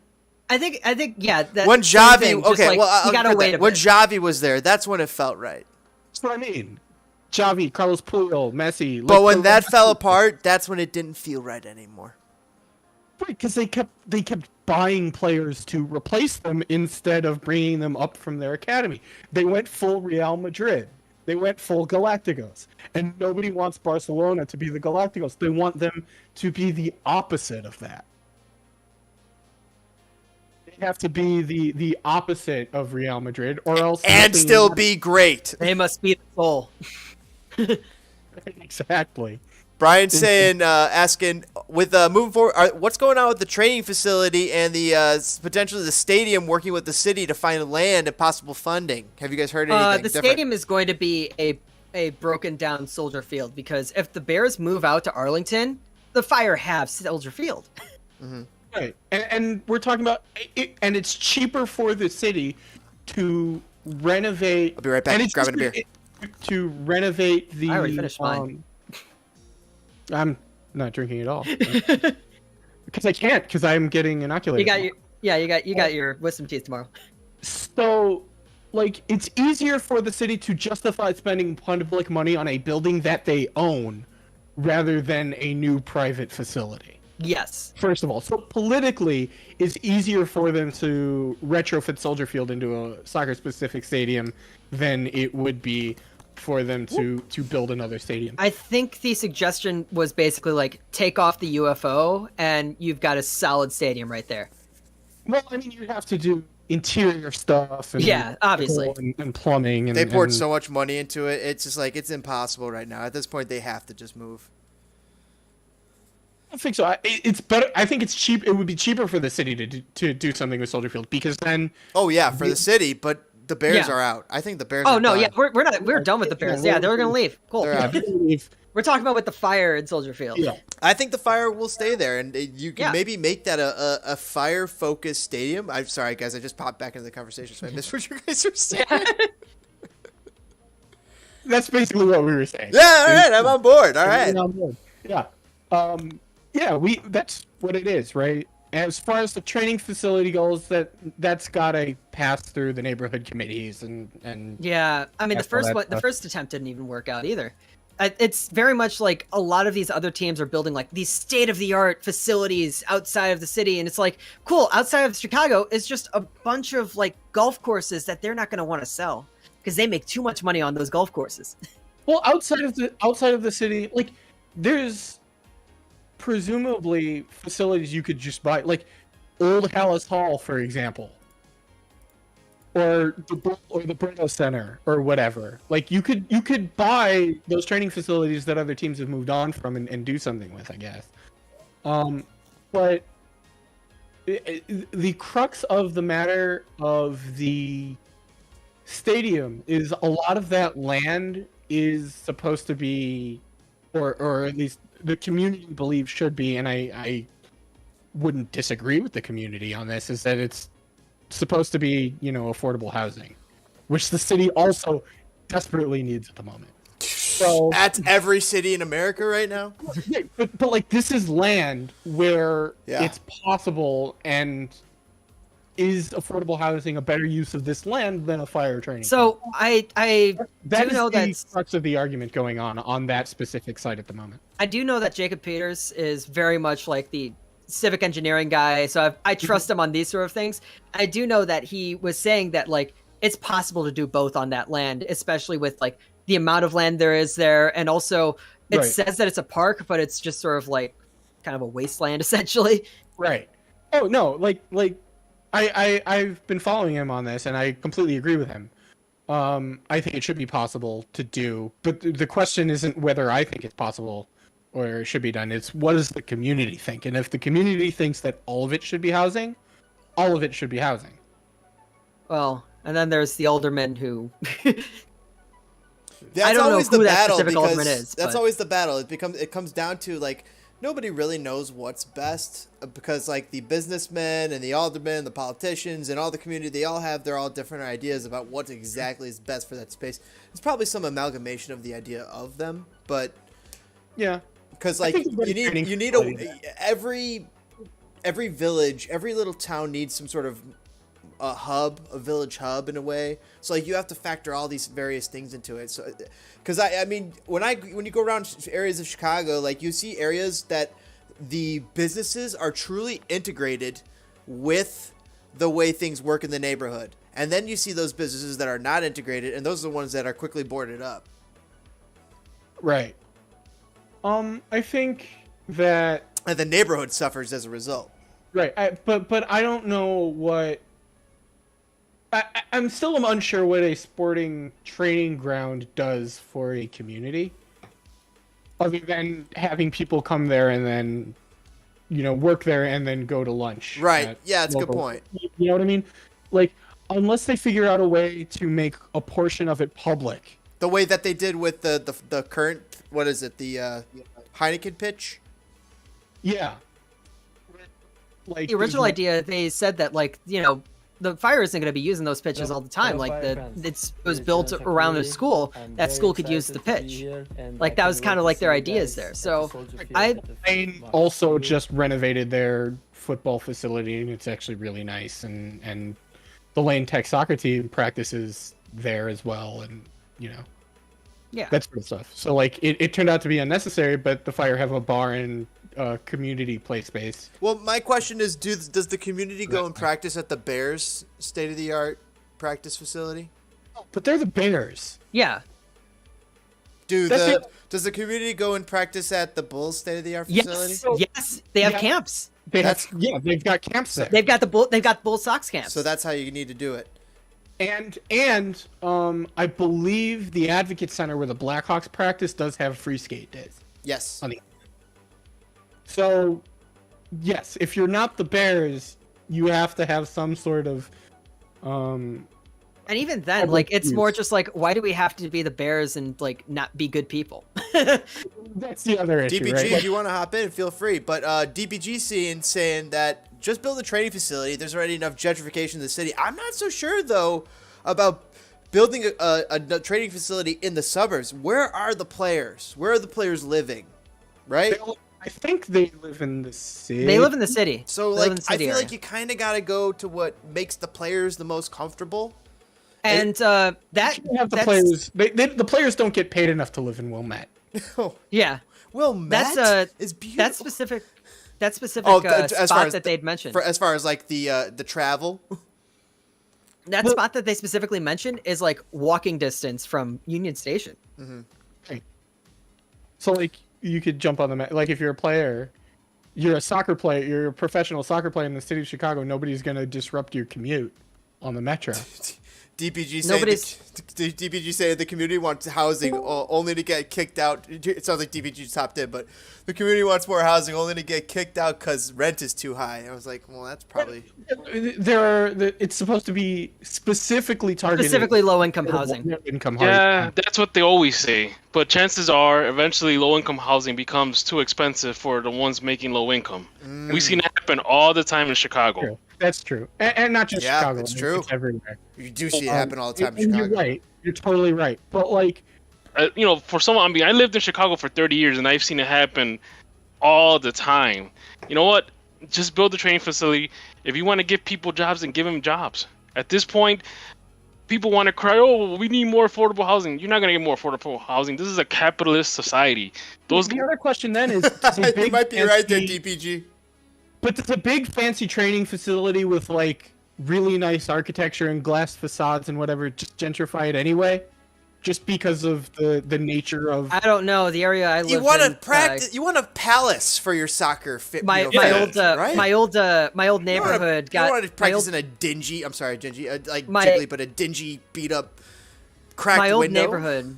My old neighborhood had like this magnate school built with just the most futuristic looking building in the area, and let's just say it went the opposite of gentrification.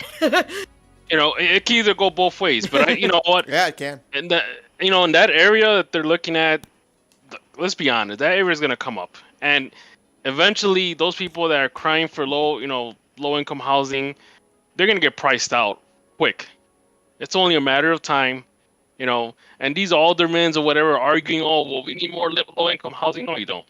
Right? What's going to end up happening is that you're going to get your housing, but then rent's going to go from, whatever, $800, $1,000, whatever it is, to $2K, and there will be people willing to pay for that. Real quick. It'll go that way real quick. It'll blow their minds.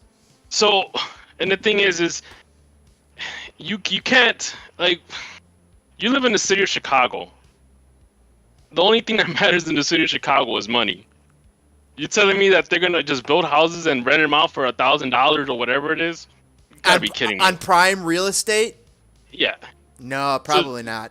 So you're better off just making a training facility, give people jobs because hey, why not? Give people jobs. People need jobs anyways. So and go from there. Like the Bears practice in Lake Forest. The community doesn't need the Bears practice. first training center, practice center to That's why it's there. You know, they don't care. They could go to other state-of-the-art facilities. You know, the Bulls might host like a little, hey, you know, let's play, you know, 5-on-5, you know, after school kid program, whatever. But that's it. You know, that's all they might do. They aren't exactly inviting like all the gangs of Chicago to go meet and say, "Hey, let's break bread and chill here." They are actually. I know they are in some capacity. That's why I brought it up, right? It's kind of a thing the Bulls are actually doing. Right? They actually have very good community programs that they do.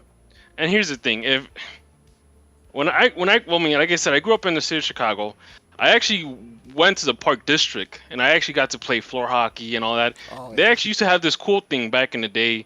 They used to call it the Street Hawks, and they used to play on the parking lot of the United Center every summer. It was floor hockey. That's freaking awesome. Yeah, it was cool. But then guess what? That parking lot, they got rid of it. They built I think it was like I don't know if it was a training facility for the Bulls or a clinic or a hospital. They got rid of it.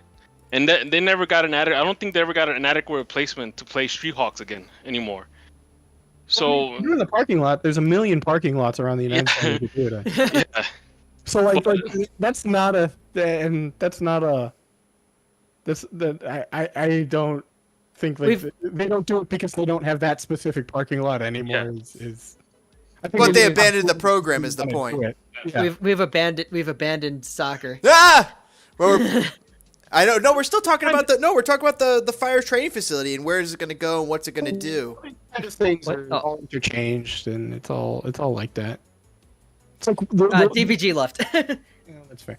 The thing we didn't need, the actual thing the city didn't need to do, but actually it turned out afterwards that they did need to do was build Wintrust. Mm-hmm. Because who needs another arena? The DePaul Stadium or whatever it is? Wintrust was like the perfect arena to build because it's like that perfect mid-level arena that they didn't have the mid-level arena. Well, they had small and big, and that's it. In the city, no. But nobody likes Allstate Arena. It's terrible.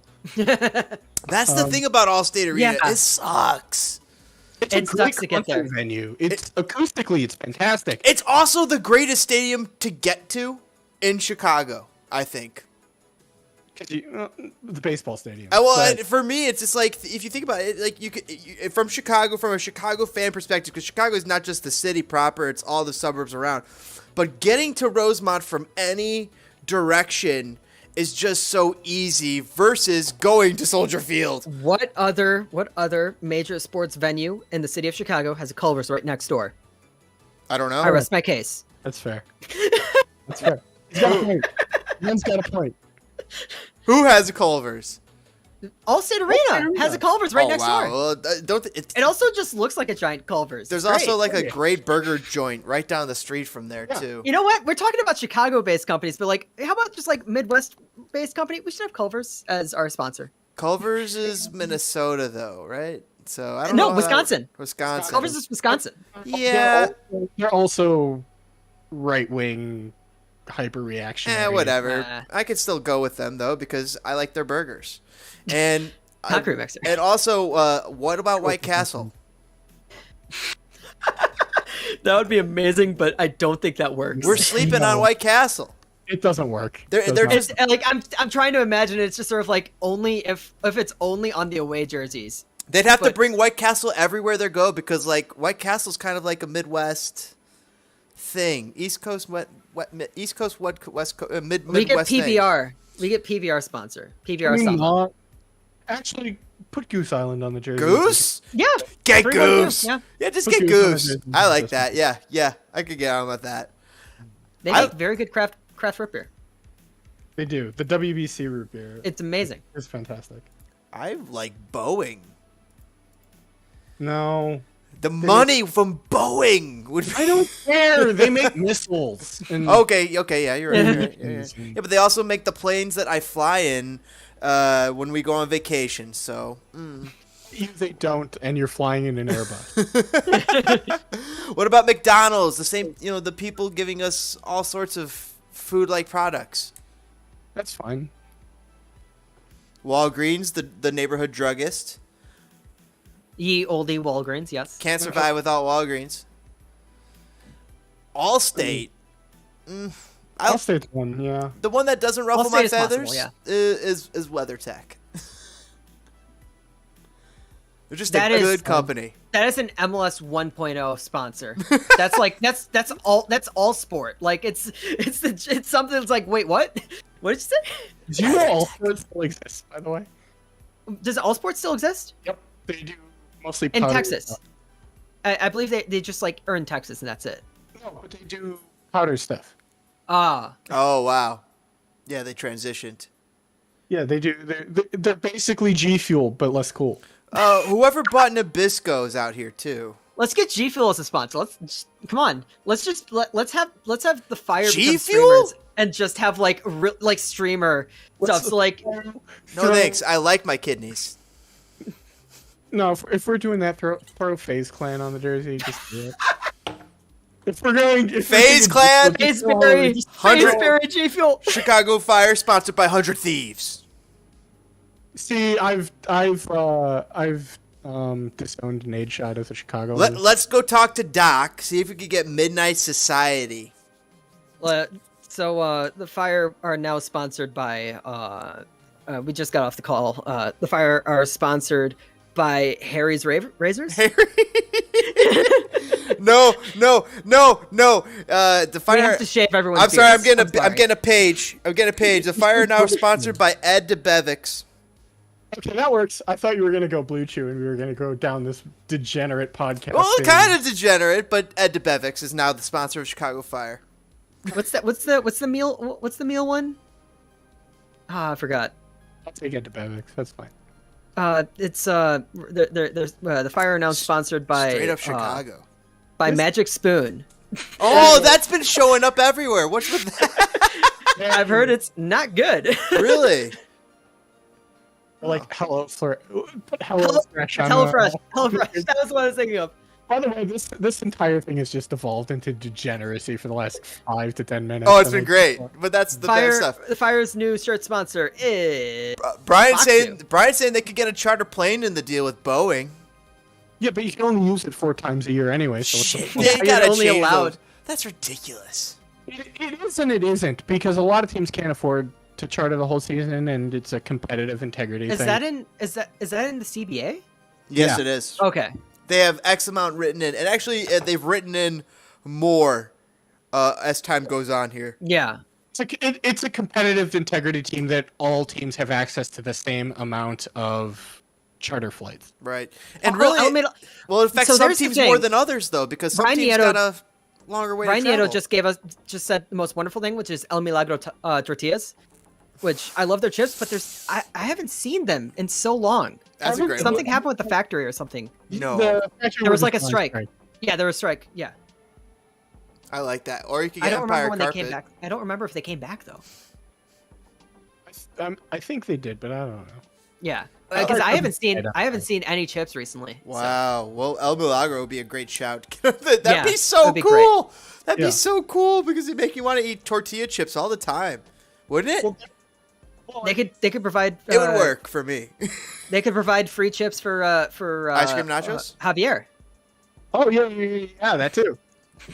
Javier, and plus the ice cream nachos, they could get all over that. I mean, ice cream nachos, you have to have a very specific style of chips. Tell me about And- this ice cream. I've already had my ice cream nachos a whole bunch of times, but the chip in it, they need. It's cinnamon. They have a, but I don't know. I think it needs improvement. I got a specific. I've made my own homemade ice cream nachos, Yep. and actually Trader Joe's has the cinnamon chips that you would need. Okay. That's the only place I could find those. Well, now you're talking my language.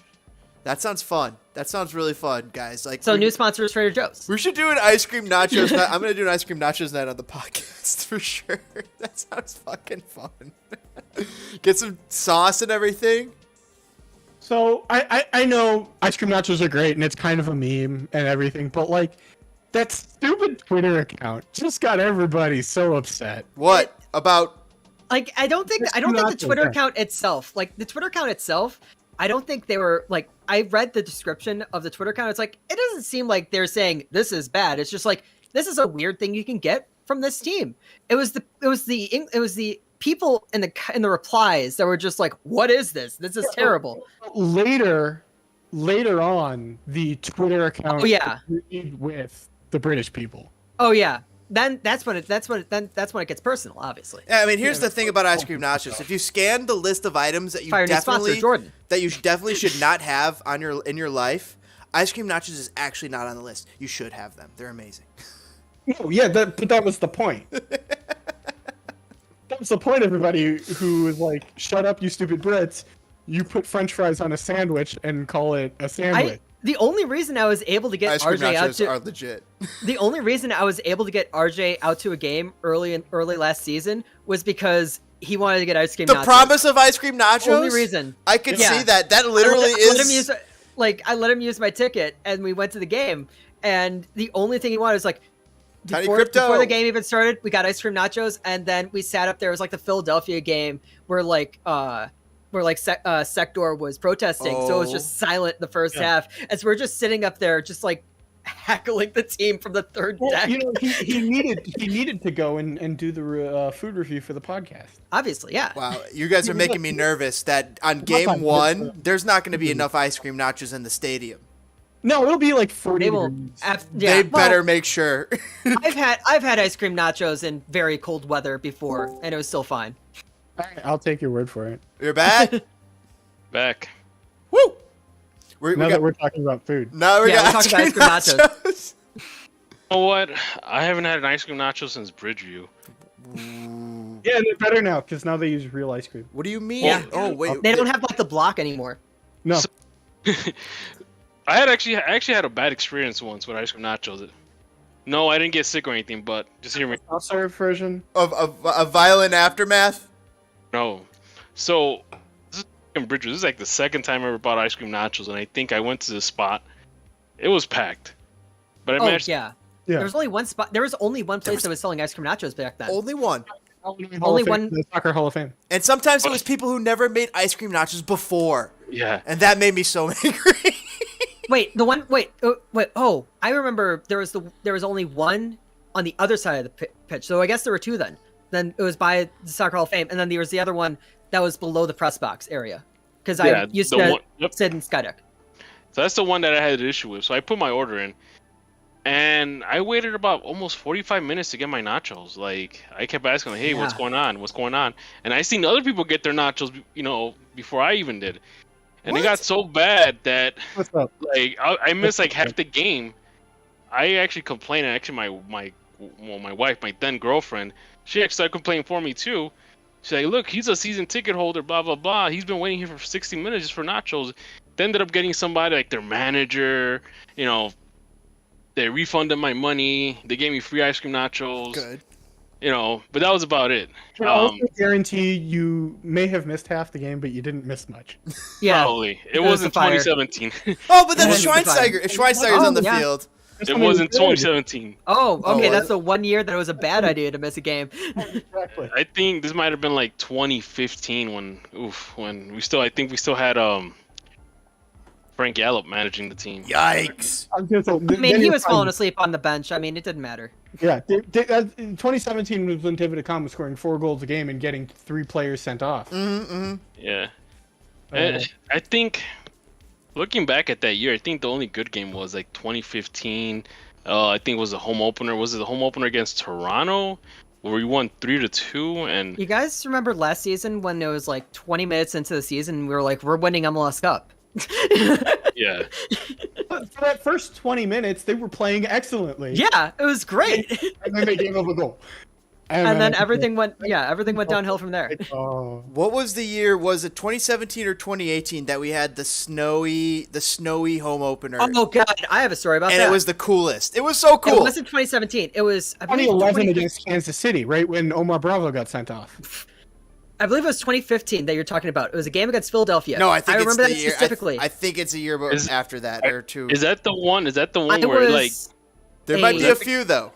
then. I was that the either a game that it sophomore- rained and it snowed and then it sun and then they went? Yes, it's that one. Yeah, Okay. I was there. I remember Oh! I was either a sophomore or junior. So I have a story about that because I missed that game. I had to watch that on my phone in a dressing room because I was in a beauty pageant. What? What the fuck? Did you I win? lost. Did you win? Ah! I was a finalist, voted on by the judges, and then it got to the crowd vote, and I was like dead last in the crowd vote. Damn, Jiggly, you should just sang your song. Put them all to sleep, and you would have Did walked out with the sing. victory. You made the correct decision, by the way. I mean, well, like that seemed like a fun game to be at because like I only had to miss it because like I had to be there for like the rehearsals beforehand and everything. But like my parents were able to go to that game and then come back in time for the show. So like they got to go and see the game itself was not fun, but like being there, The I'm sure was experience of absolutely a amazing. snow game is so fun. I don't know what. Maybe it's the hot chocolate. Maybe they're putting something in the hot chocolate. I don't know. No, it But wasn't you know even what's that. It was just like awesome? the stupidity of it. It was You know it was what? a pure stupid MLS moment. I loved it. I think I took my in-laws to that game. Yeah. Maybe it's because you win 3-2 and you get to see Omar Bravo get sent off.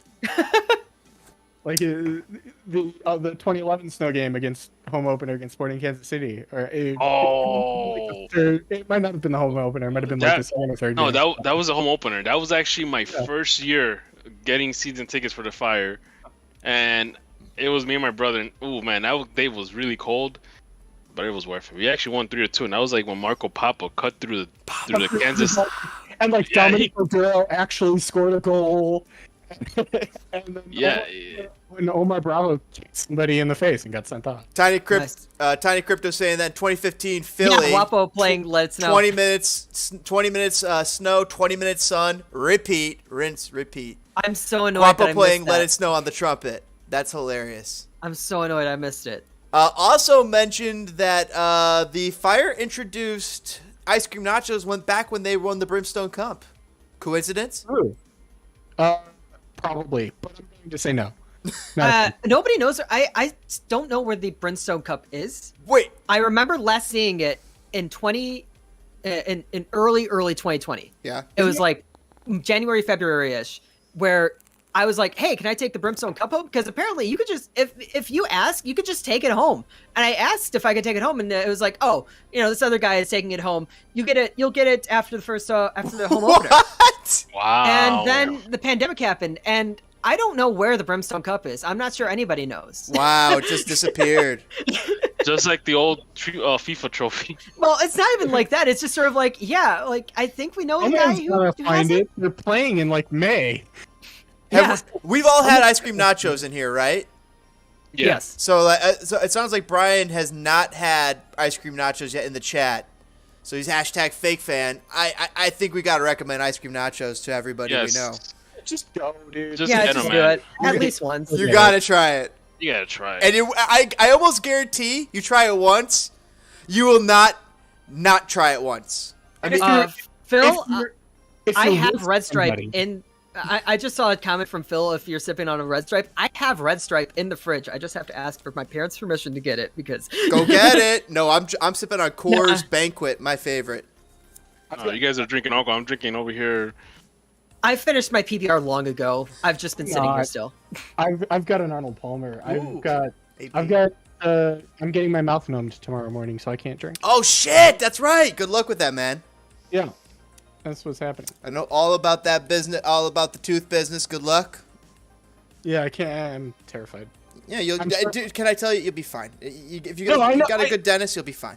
I just hate needles. Oh, You're getting your that teeth I pulled- can understand. You're not gonna feel anything. Like what are you getting? Oh, Your no, teeth I'm pulled not- out? I'm not worried about that. Wisdom Like, teeth taken out. Like, and Oh, is it yeah. up? Is it upper or lower? I'm getting all 4 done. Oh, you're gonna Yeah. be in All for- trouble tomorrow. Your Got mo- all 4 done at once with local anesthesia. I was fine. I came back home that day, watched Train Spotting, and fell asleep. And I slept for like 11 hours, and it was great. Yep. Make sure you got something lined Yeah. up to enjoy. You're not gonna feel your half your face for a while. I'm not, I did cry while playing Madden, but that was a different story. staying up. I'm not staying up tonight, so I've got all of the LCK that I'm not going to be able to watch that I'm going to watch.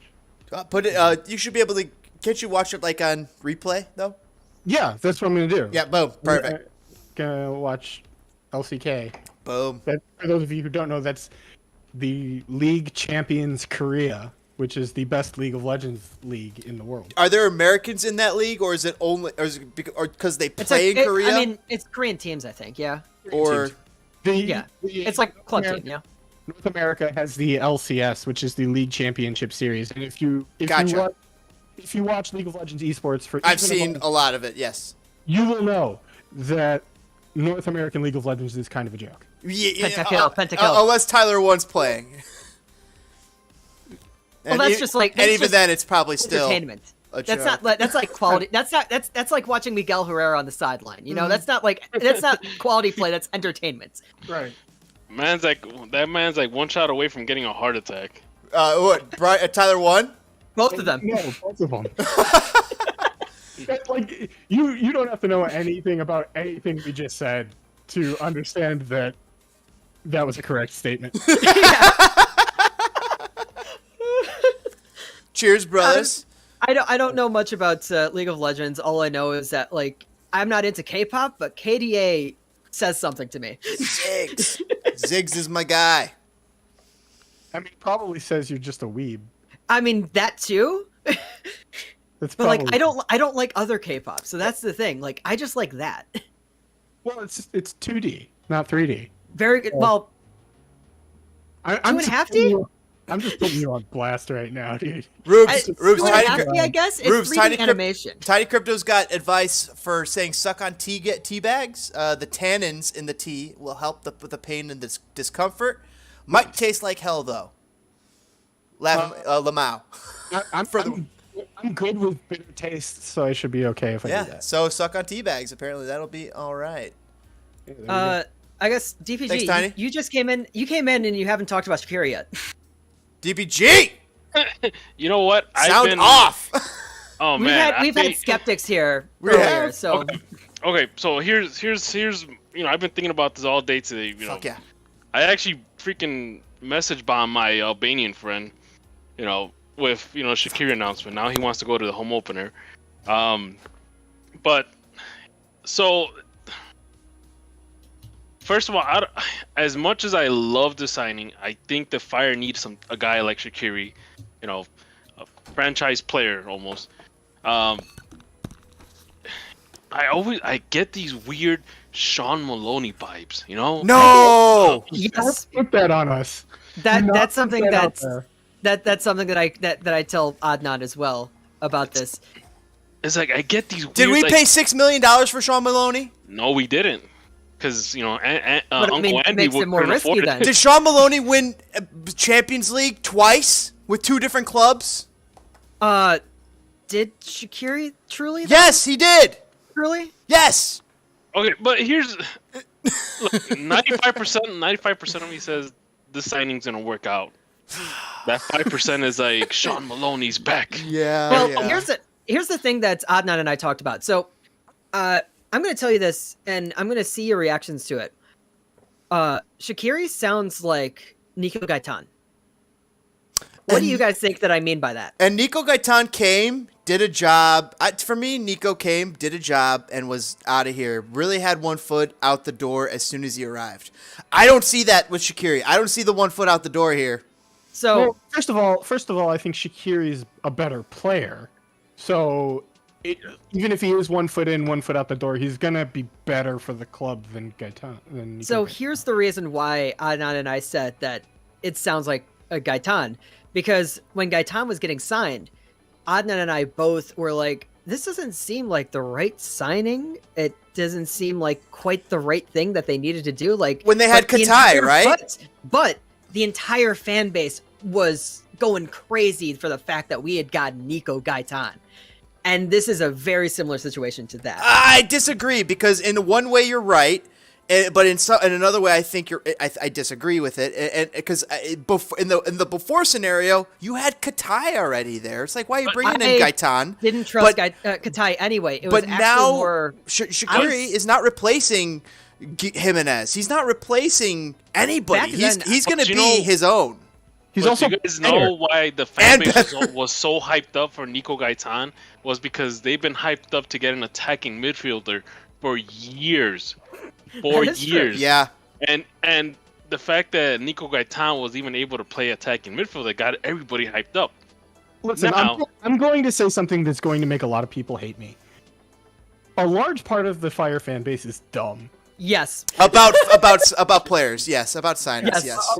Yes. I mean, We all can be Signing dumb. We years all get edited. it wrong sometimes, but I mean, I just made this tweet just now, like just like a separate thing of like anime fans disappoint me sometimes. you ain't It's like- calling the it's a very travel team similar dumb. thing. You guys ain't calling the travel team dumb. It's a very similar thing of just being like, yeah, I know we're all stupid. It's just like it's Yeah, that's not even a question. Yeah, that's anymore. how I kind of feel about it. I Yeah. think the only right signings we've gotten right from the past couple of years, I mean, there was David Akam. Yep. For some odd reason, his first year he was okay, but then he blew up the next year. Well, That was a you gotta total remember- gamble too.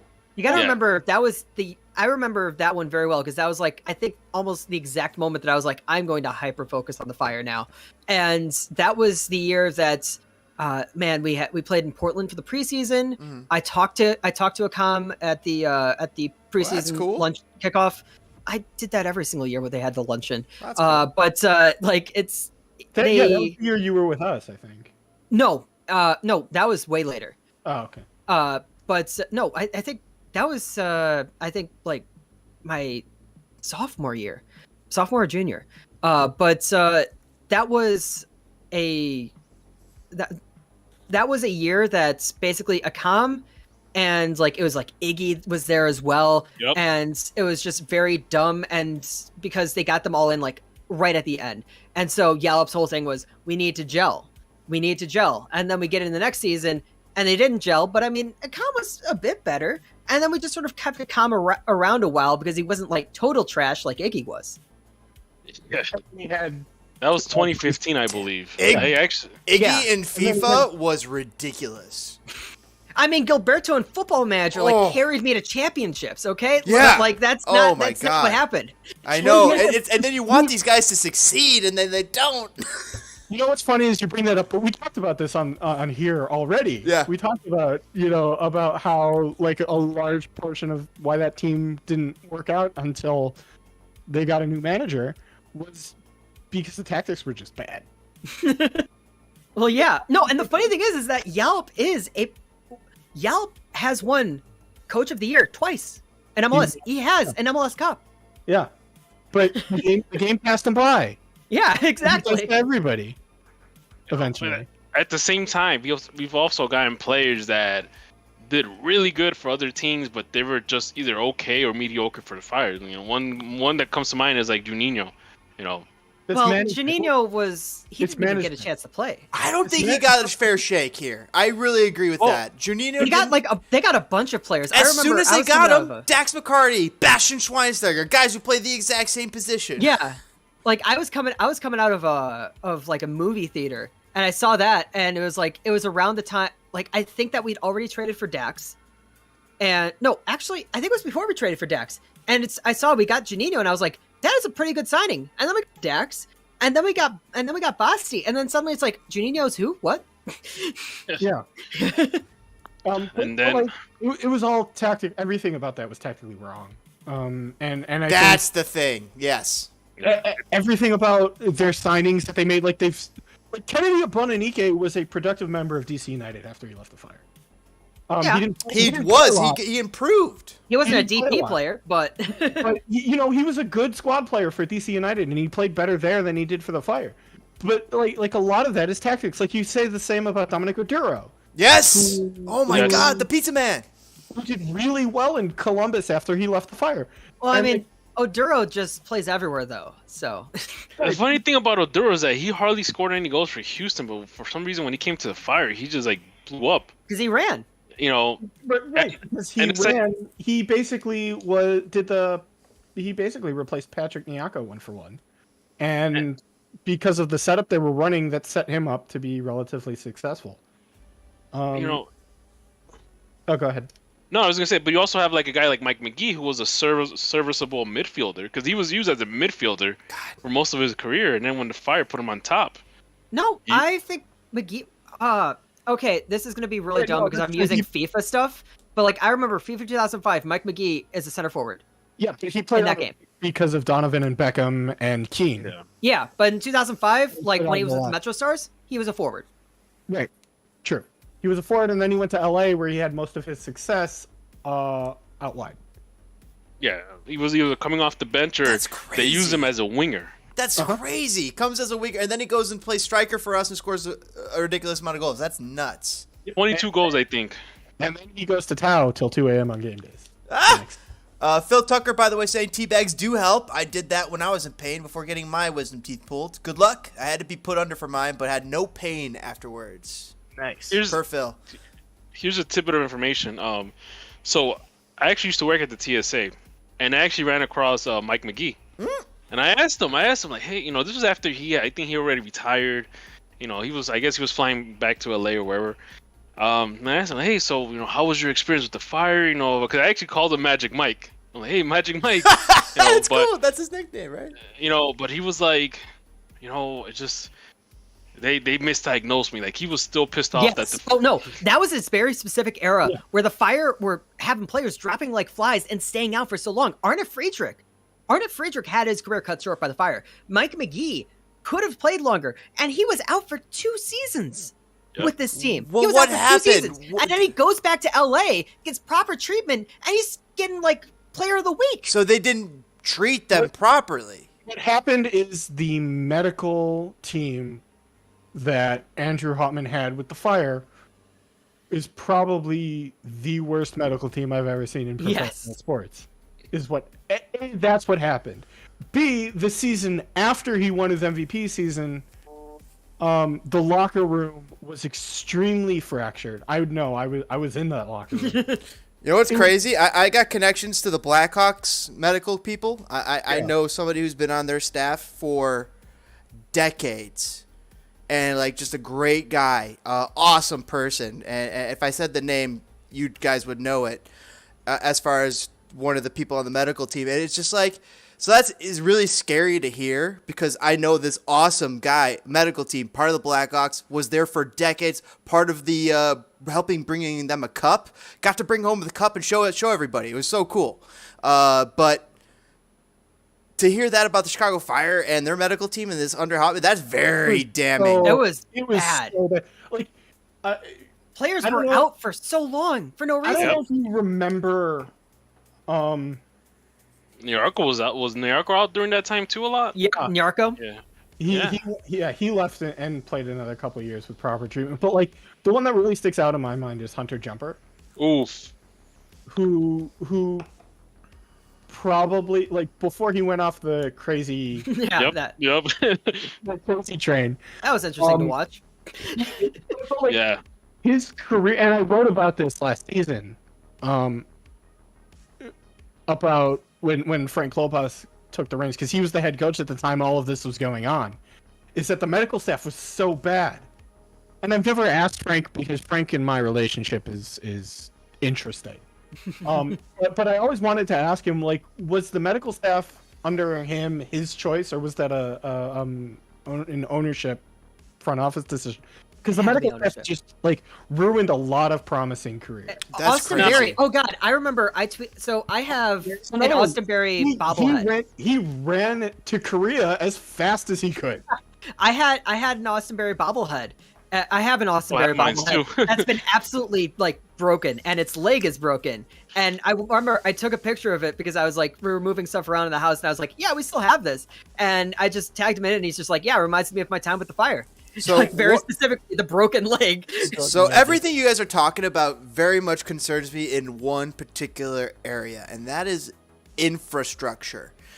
They've got better. It's much better now. And that's the thing about infrastructure that from the outside looking in, sometimes it could look even better than it really is. Jake Cutler on a very recent podcast was basically just discussing the Bears infrastructure, and he knew within the first week of being at the Chicago Bears after he got traded from Denver that they were like a mom and pop podunk establishment, nowhere near on the level of the team that you he had just remember- left in Denver Broncos, as far You as remember our organization conversation- and togetherness and as business sense and all the good stuff that as far as getting a successful organization running. Go on. You remember our conversation with Lovell, right? I And do. I'm pretty I sure do. he And talked he about said that. he said a lot of the He said similar the same things. exact And same that stuff. concern sticks with me.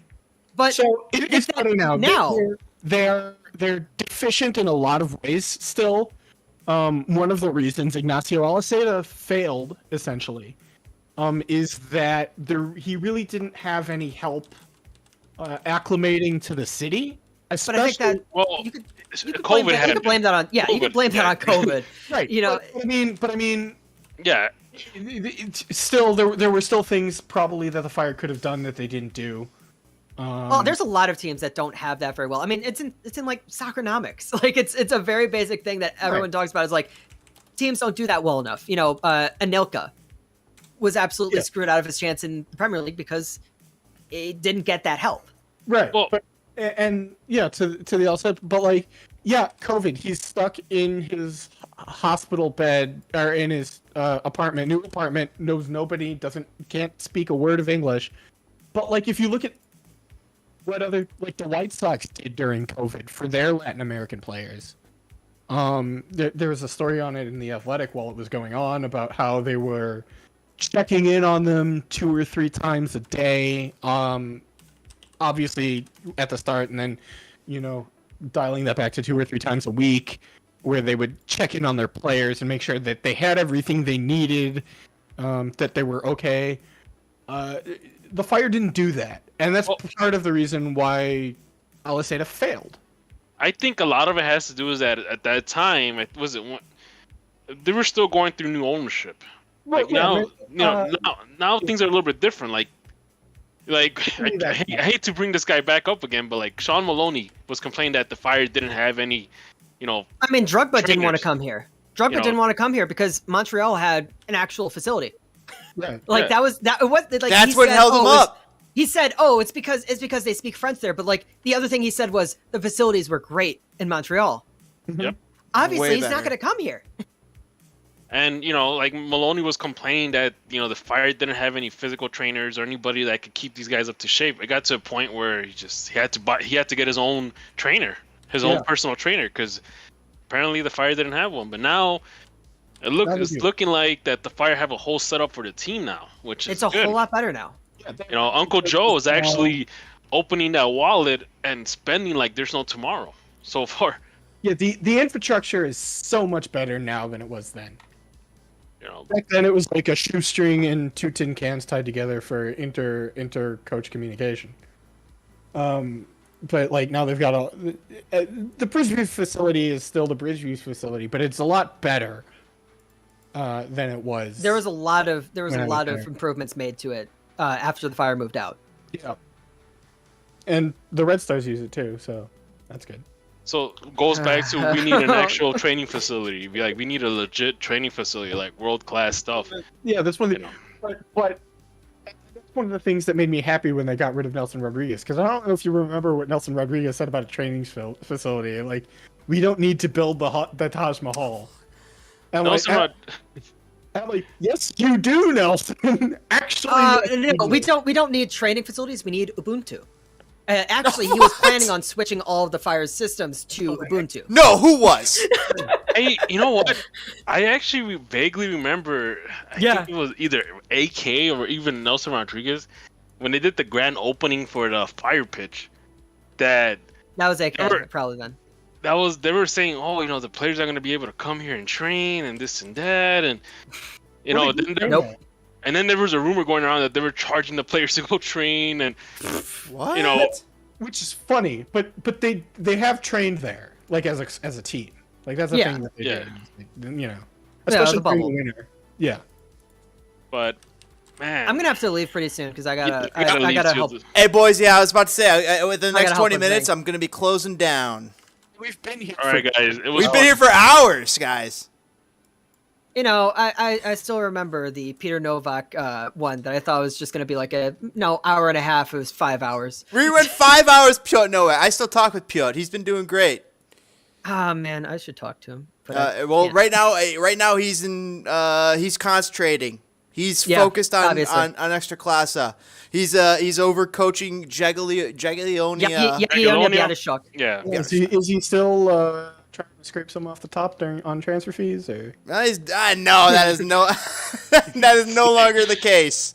Dude, I mean, seriously, that was a thing with a lot of the old managers too, right? With No, that was Jorge Posada. no, even what's his face, who's a famous British broadcaster and Oh man, oh I forgot it. Yeah.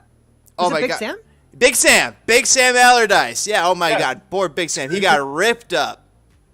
just scraping a little transfer fee off the top? Yeah, I don't think so. I think he had to make do with what he was given, and he's gonna have to make sure they're not relegated. Yeah.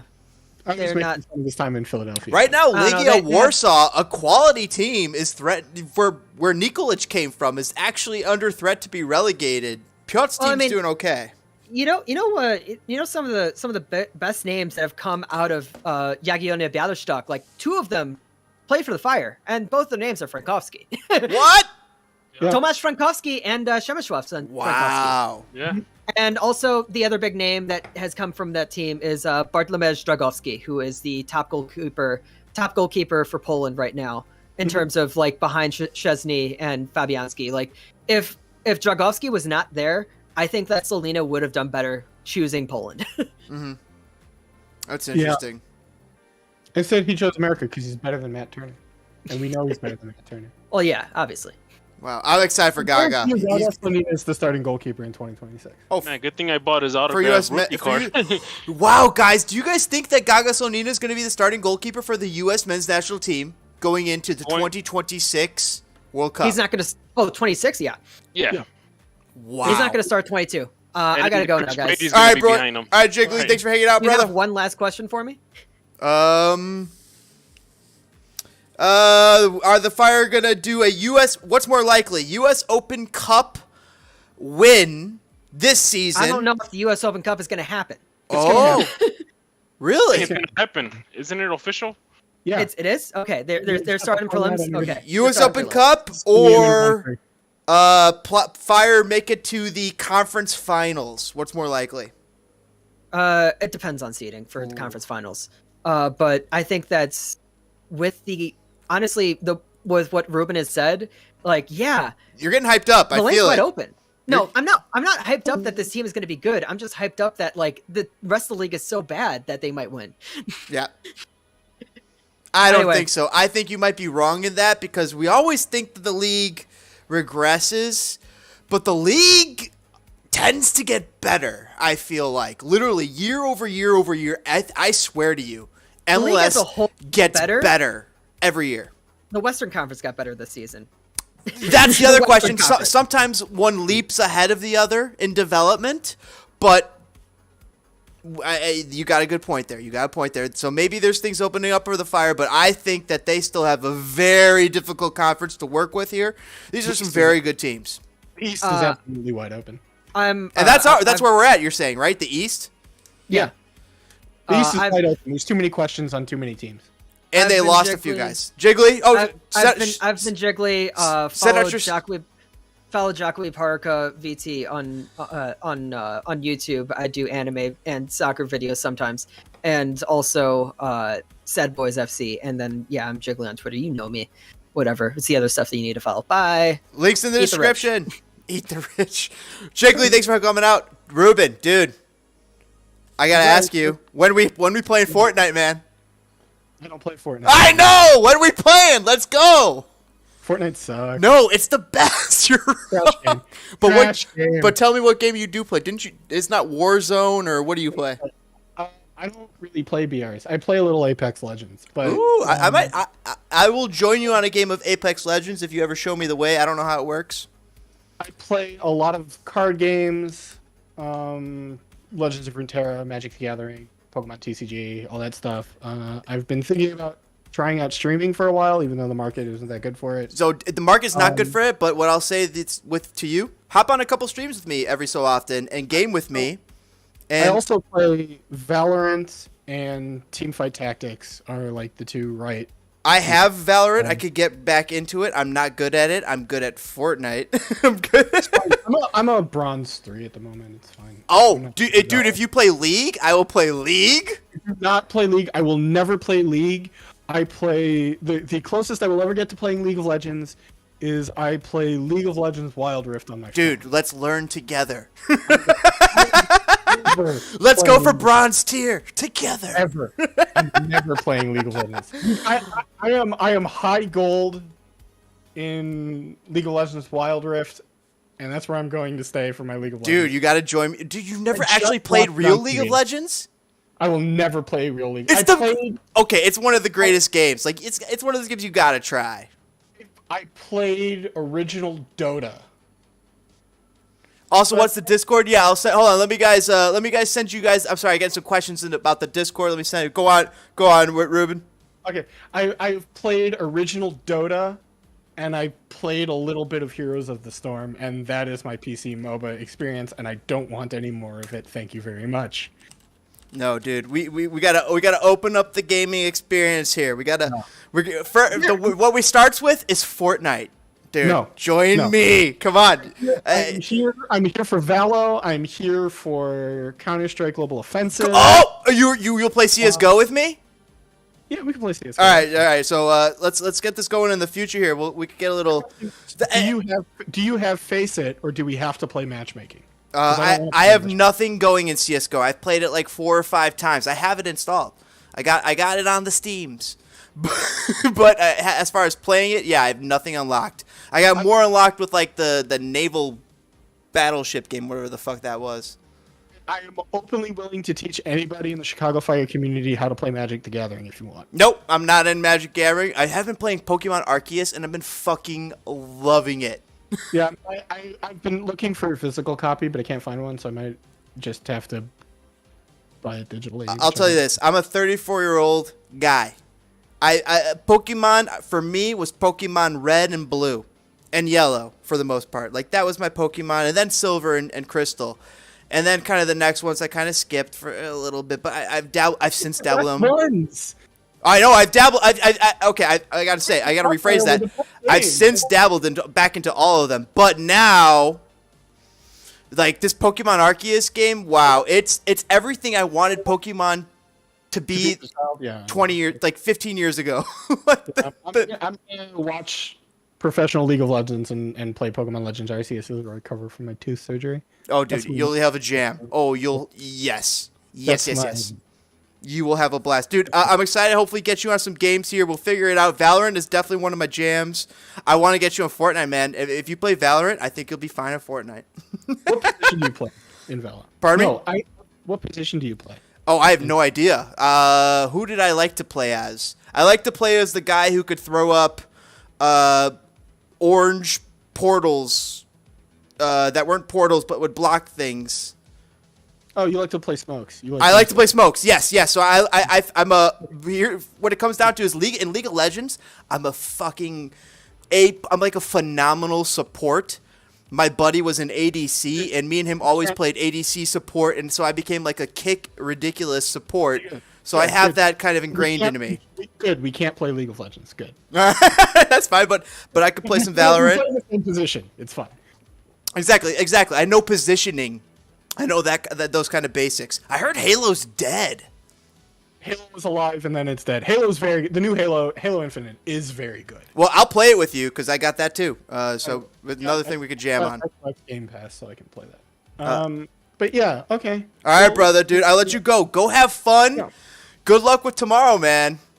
Yep. By the way, you'll be fine. At Ruben Tish on Twitter because I don't need a username. You can find me there. I also write sometimes and do the podcast over at Hot Time in Old Town, and it is my 10th year, believe it or not, covering this lowly soccer team. So it is my 10th year anniversary. I'm throwing up you a high five, man. This is our 5th year over here at Spitting Fire. So yeah, that's that. It might be my 6th year though, total, because I was doing it years before. But wow, dude, 10 years. 10 years at Hot Time, yeah.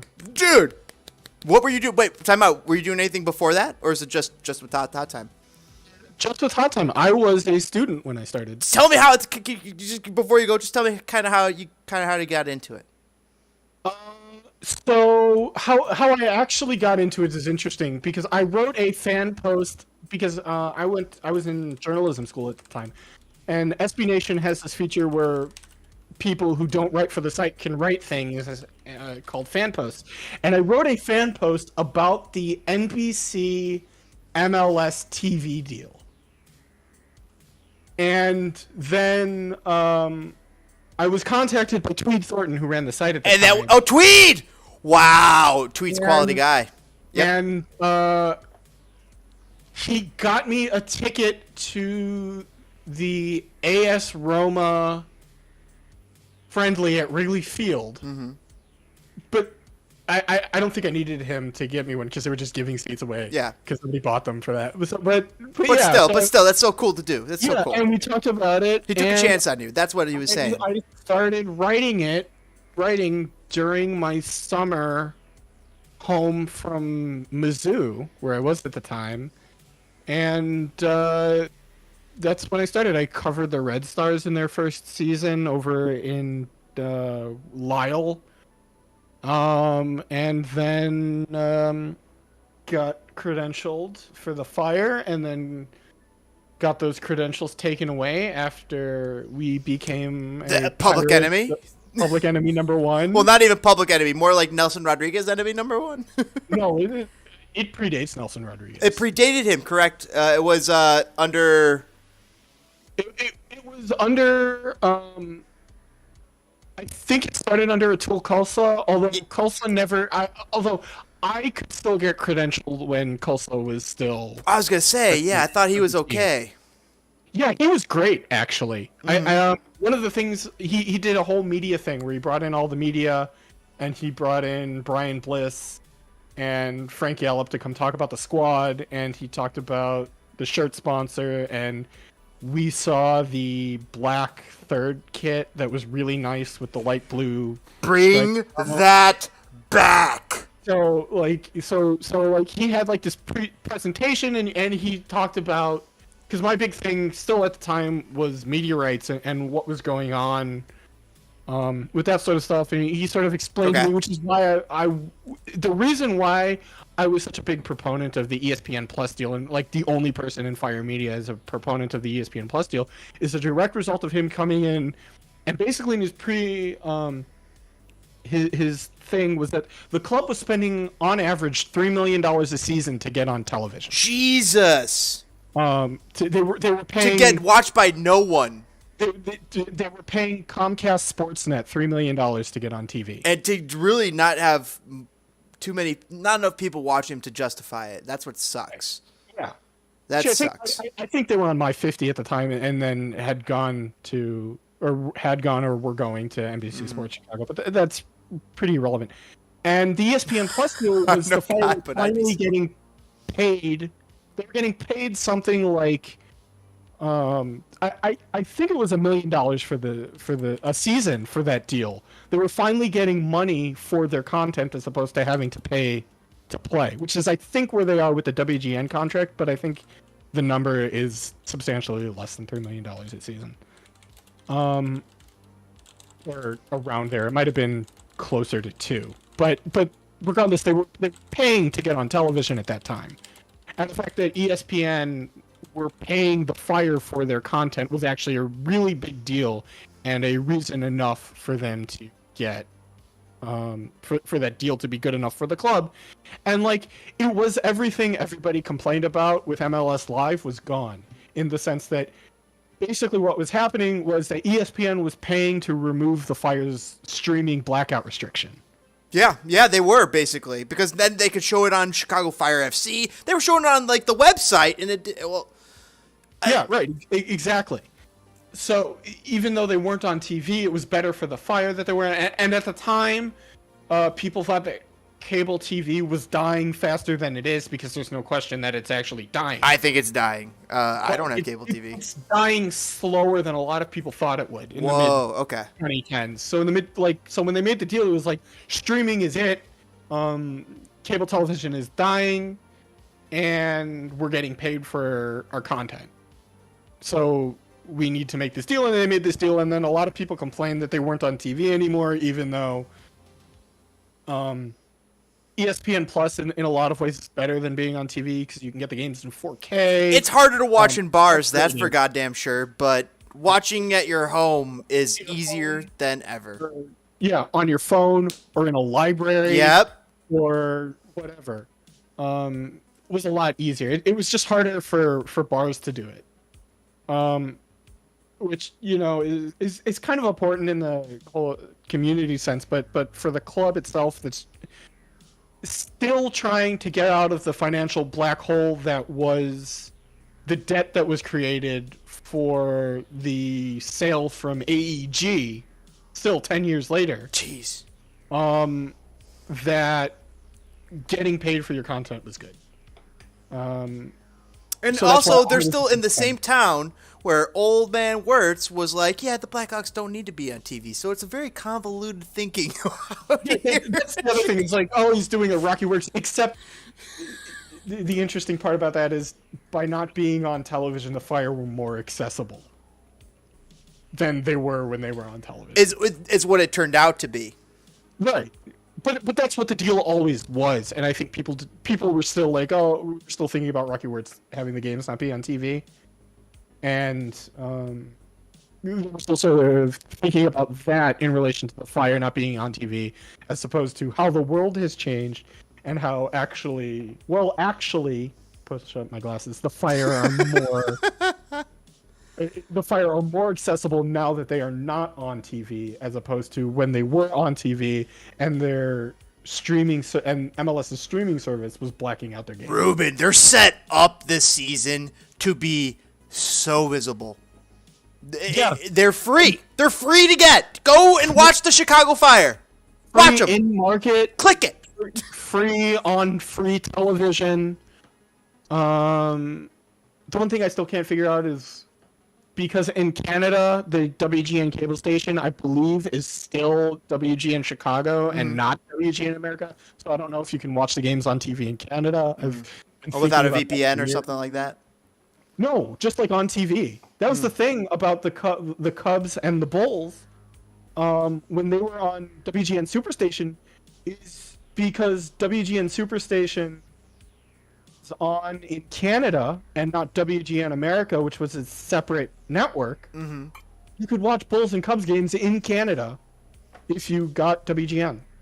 Oh, wow. You could basically just be right across Lake Michigan. Yeah. Oh, no, that'd still be Michigan. You're going to be across Lake Erie. Lake Erie or Lake Superior.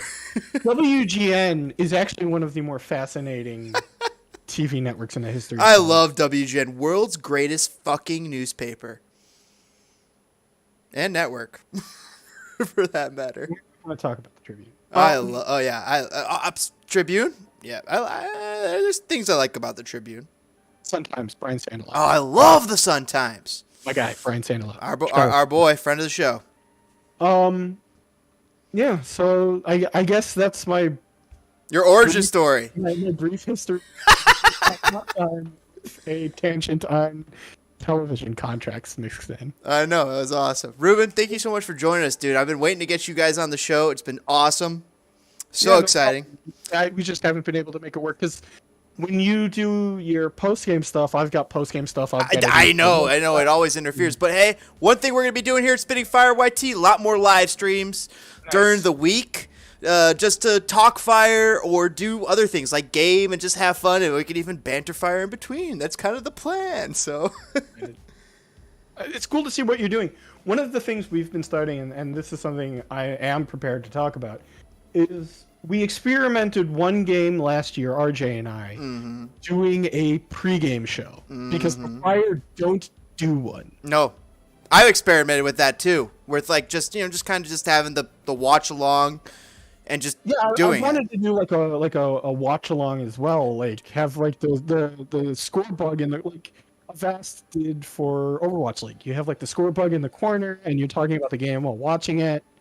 I want us to be more accessible in that regard, so that I think that can happen more. So like, get this, Ruben says, say maybe I'm chilling, I'm live streaming, I got the Discord up and running. All of a sudden, Ruben just pops in right before the pregame, says, "Hey, I got 2 minutes." Blah blah blah blah blah blah blah blah blah. Boom boom boom, and we're like, "Yeah!"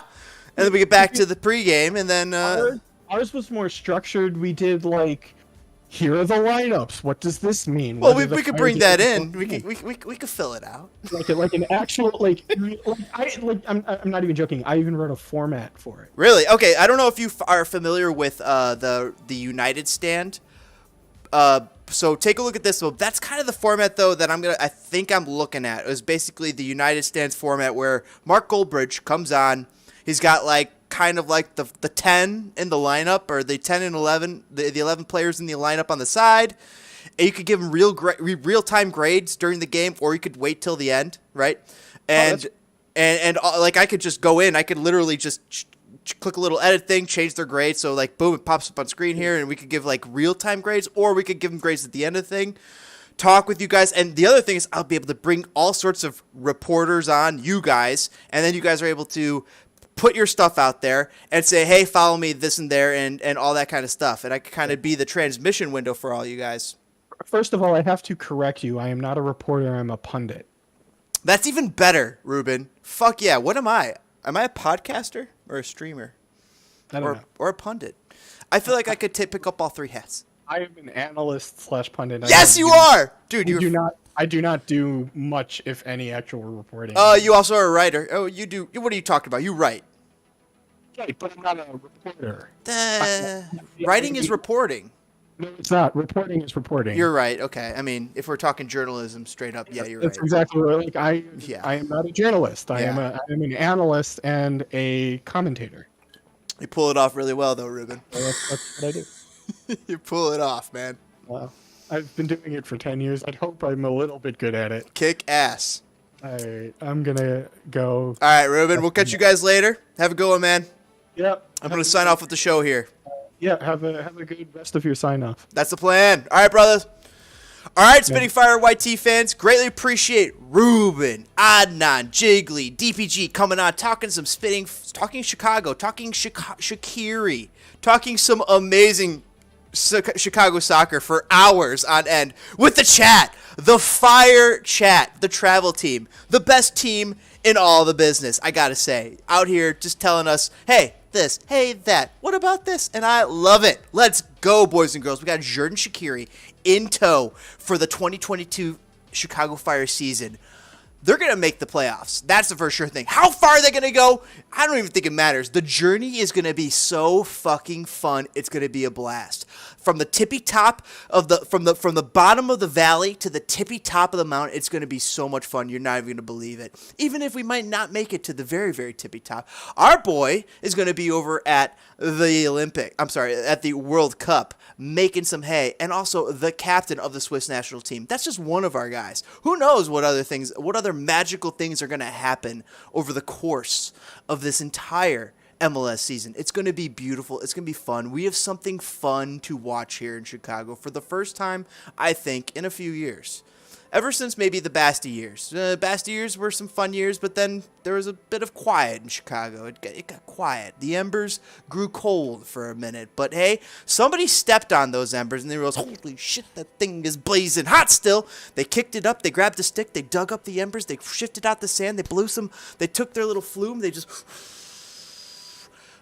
They blew on the embers, and all of a sudden, bam, put a little paper on top of it, bam. All of a sudden, they put a little wood on it, little kindling on it, bam. They put a little wood on it, bam. And like that, Georg Heitz, Ezra Hendrickson, and Joe Mansueto have restarted the Chicago Fire for an exciting product. One of the more exciting products in Chicago, I guarantee it. This is going to be a fun team to watch this entire season. You better believe it here. And hang out with Spitting Fire YT for more of it. Kick that like button like it's O'Leary's lantern. Subscribe for more Spitting Fire YT. And if you did, you better believe it utterly delighted us. Because goddamn, let's fucking get it in. Let's get it in. Xherdan SHAQIRI's here. We're going to get some wins. We're going to go up the league. We're going to be better than we ever have been. We got a new coach who knows what he's doing. Even though it's his first go-around, I got a good feeling about this guy. I just got a really good feeling about Ezra Henderson. Let's go. He's going places. He's going up. And along with it, so are the Chicago Fire. Flames are going to be rising out of Soldier Field in the good way. We're going to be burning down the rest of MLS. So toss another comment in the fire. Let us know how we're doing over here at Spitting Fire with you. Let us know how excited you are for the season. Kick it. Kick that like button like it's O'Leary's lantern. I swear, just kick it. Let the flames ablaze. Let the flames take over the YouTube algorithms and burn them down to the ground and let them come up anew with Chicago Fire and Spitting Fire YT. Also, check out our awesome little initiative with the Chicago Fire, with Section 8, as far as the Fire for Food. We're going to smash that. We're getting up to 10,000 before this season even begins. I guarantee it. I feel the same about Ezra too, Slow Days. I feel really good things about this coach. I really like him. I did not have the same sentiments about some of the prior coaches. What is different about this coach? A number of things. We'll get into it over the course of the podcast, and you've probably heard me get into it over some of the previous podcasts, but that's what you get here at Spitting Fire YT. The best freaking analysis of Chicago Fire on the internet. We bring all the best Chicago Fire people in here. All of it. Let's get it going. So come here, subscribe, and hang out. Make sure you check out your locker. You got your Chicago Fire track jacket in there, I swear, and you got your game day, match day scarf folded up ready. Budding. It's time for February 26th when the Fire take on Inter Miami in Miami with the debut of Xherdan SHAQIRI. You better believe it. Check it out here for more Spitting Fire. We got more live streams coming at you. We got games. We got fun stuff. We got watch-alongs. We got more preseason action. And we got so much more fun things planned for you guys over here at Spitting Fire. You better believe it. And if you want to be the very first person on your block to get that Spitting Fire YT merch. You better believe that it is the first edition. It is an NFT. It is from Spitting Fire YT. It is the very first Chicago Fire fan-inspired NFT. And once this is gone out into the world, boy howdy, do we have some big plans for the rest of those numbers. We're going to tie it into a little bit of charity. That's kind of the plan here. But we got to get to that next step. And how do we get there? Is by you, Chicago Fire fan community and travel team. Greatly appreciate it. Be the one that starts the fire. Flick that bick. Let's get it going. Let's get the fire going. Let's get everything ready for the season as we get going here at Spitting Fire YT. All right, guys. Catch you guys in the next one. Thanks for hanging out. Greatly appreciate it. It's so much fun talking fire with you guys. I love it, chat. I love it, guests. It's awesome. As always, retweets greatly appreciated. Oh my God, how much more longer can I talk? Jesus. All right, guys, I gotta get out of here. I love you guys. I'll catch you guys later. Have a great one. Spitting Fire YT out. Hit that like button. Kick it. Kick it. You better kick it. and retweets always appreciated. Tell your friends about Spitting Fire YT. Tell people that don't know about it. Tell people that are wondering, oh, Xherdan SHAQIRI, what? That's really cool. Oh, you need to know more about the Chicago Fire? Check out Spitting Fire YT on YouTube. They're there all the time. Live streams with the live chat, bringing on everybody, answering the questions that the Chicago Fire fans want to know. All right, everybody, have a great one.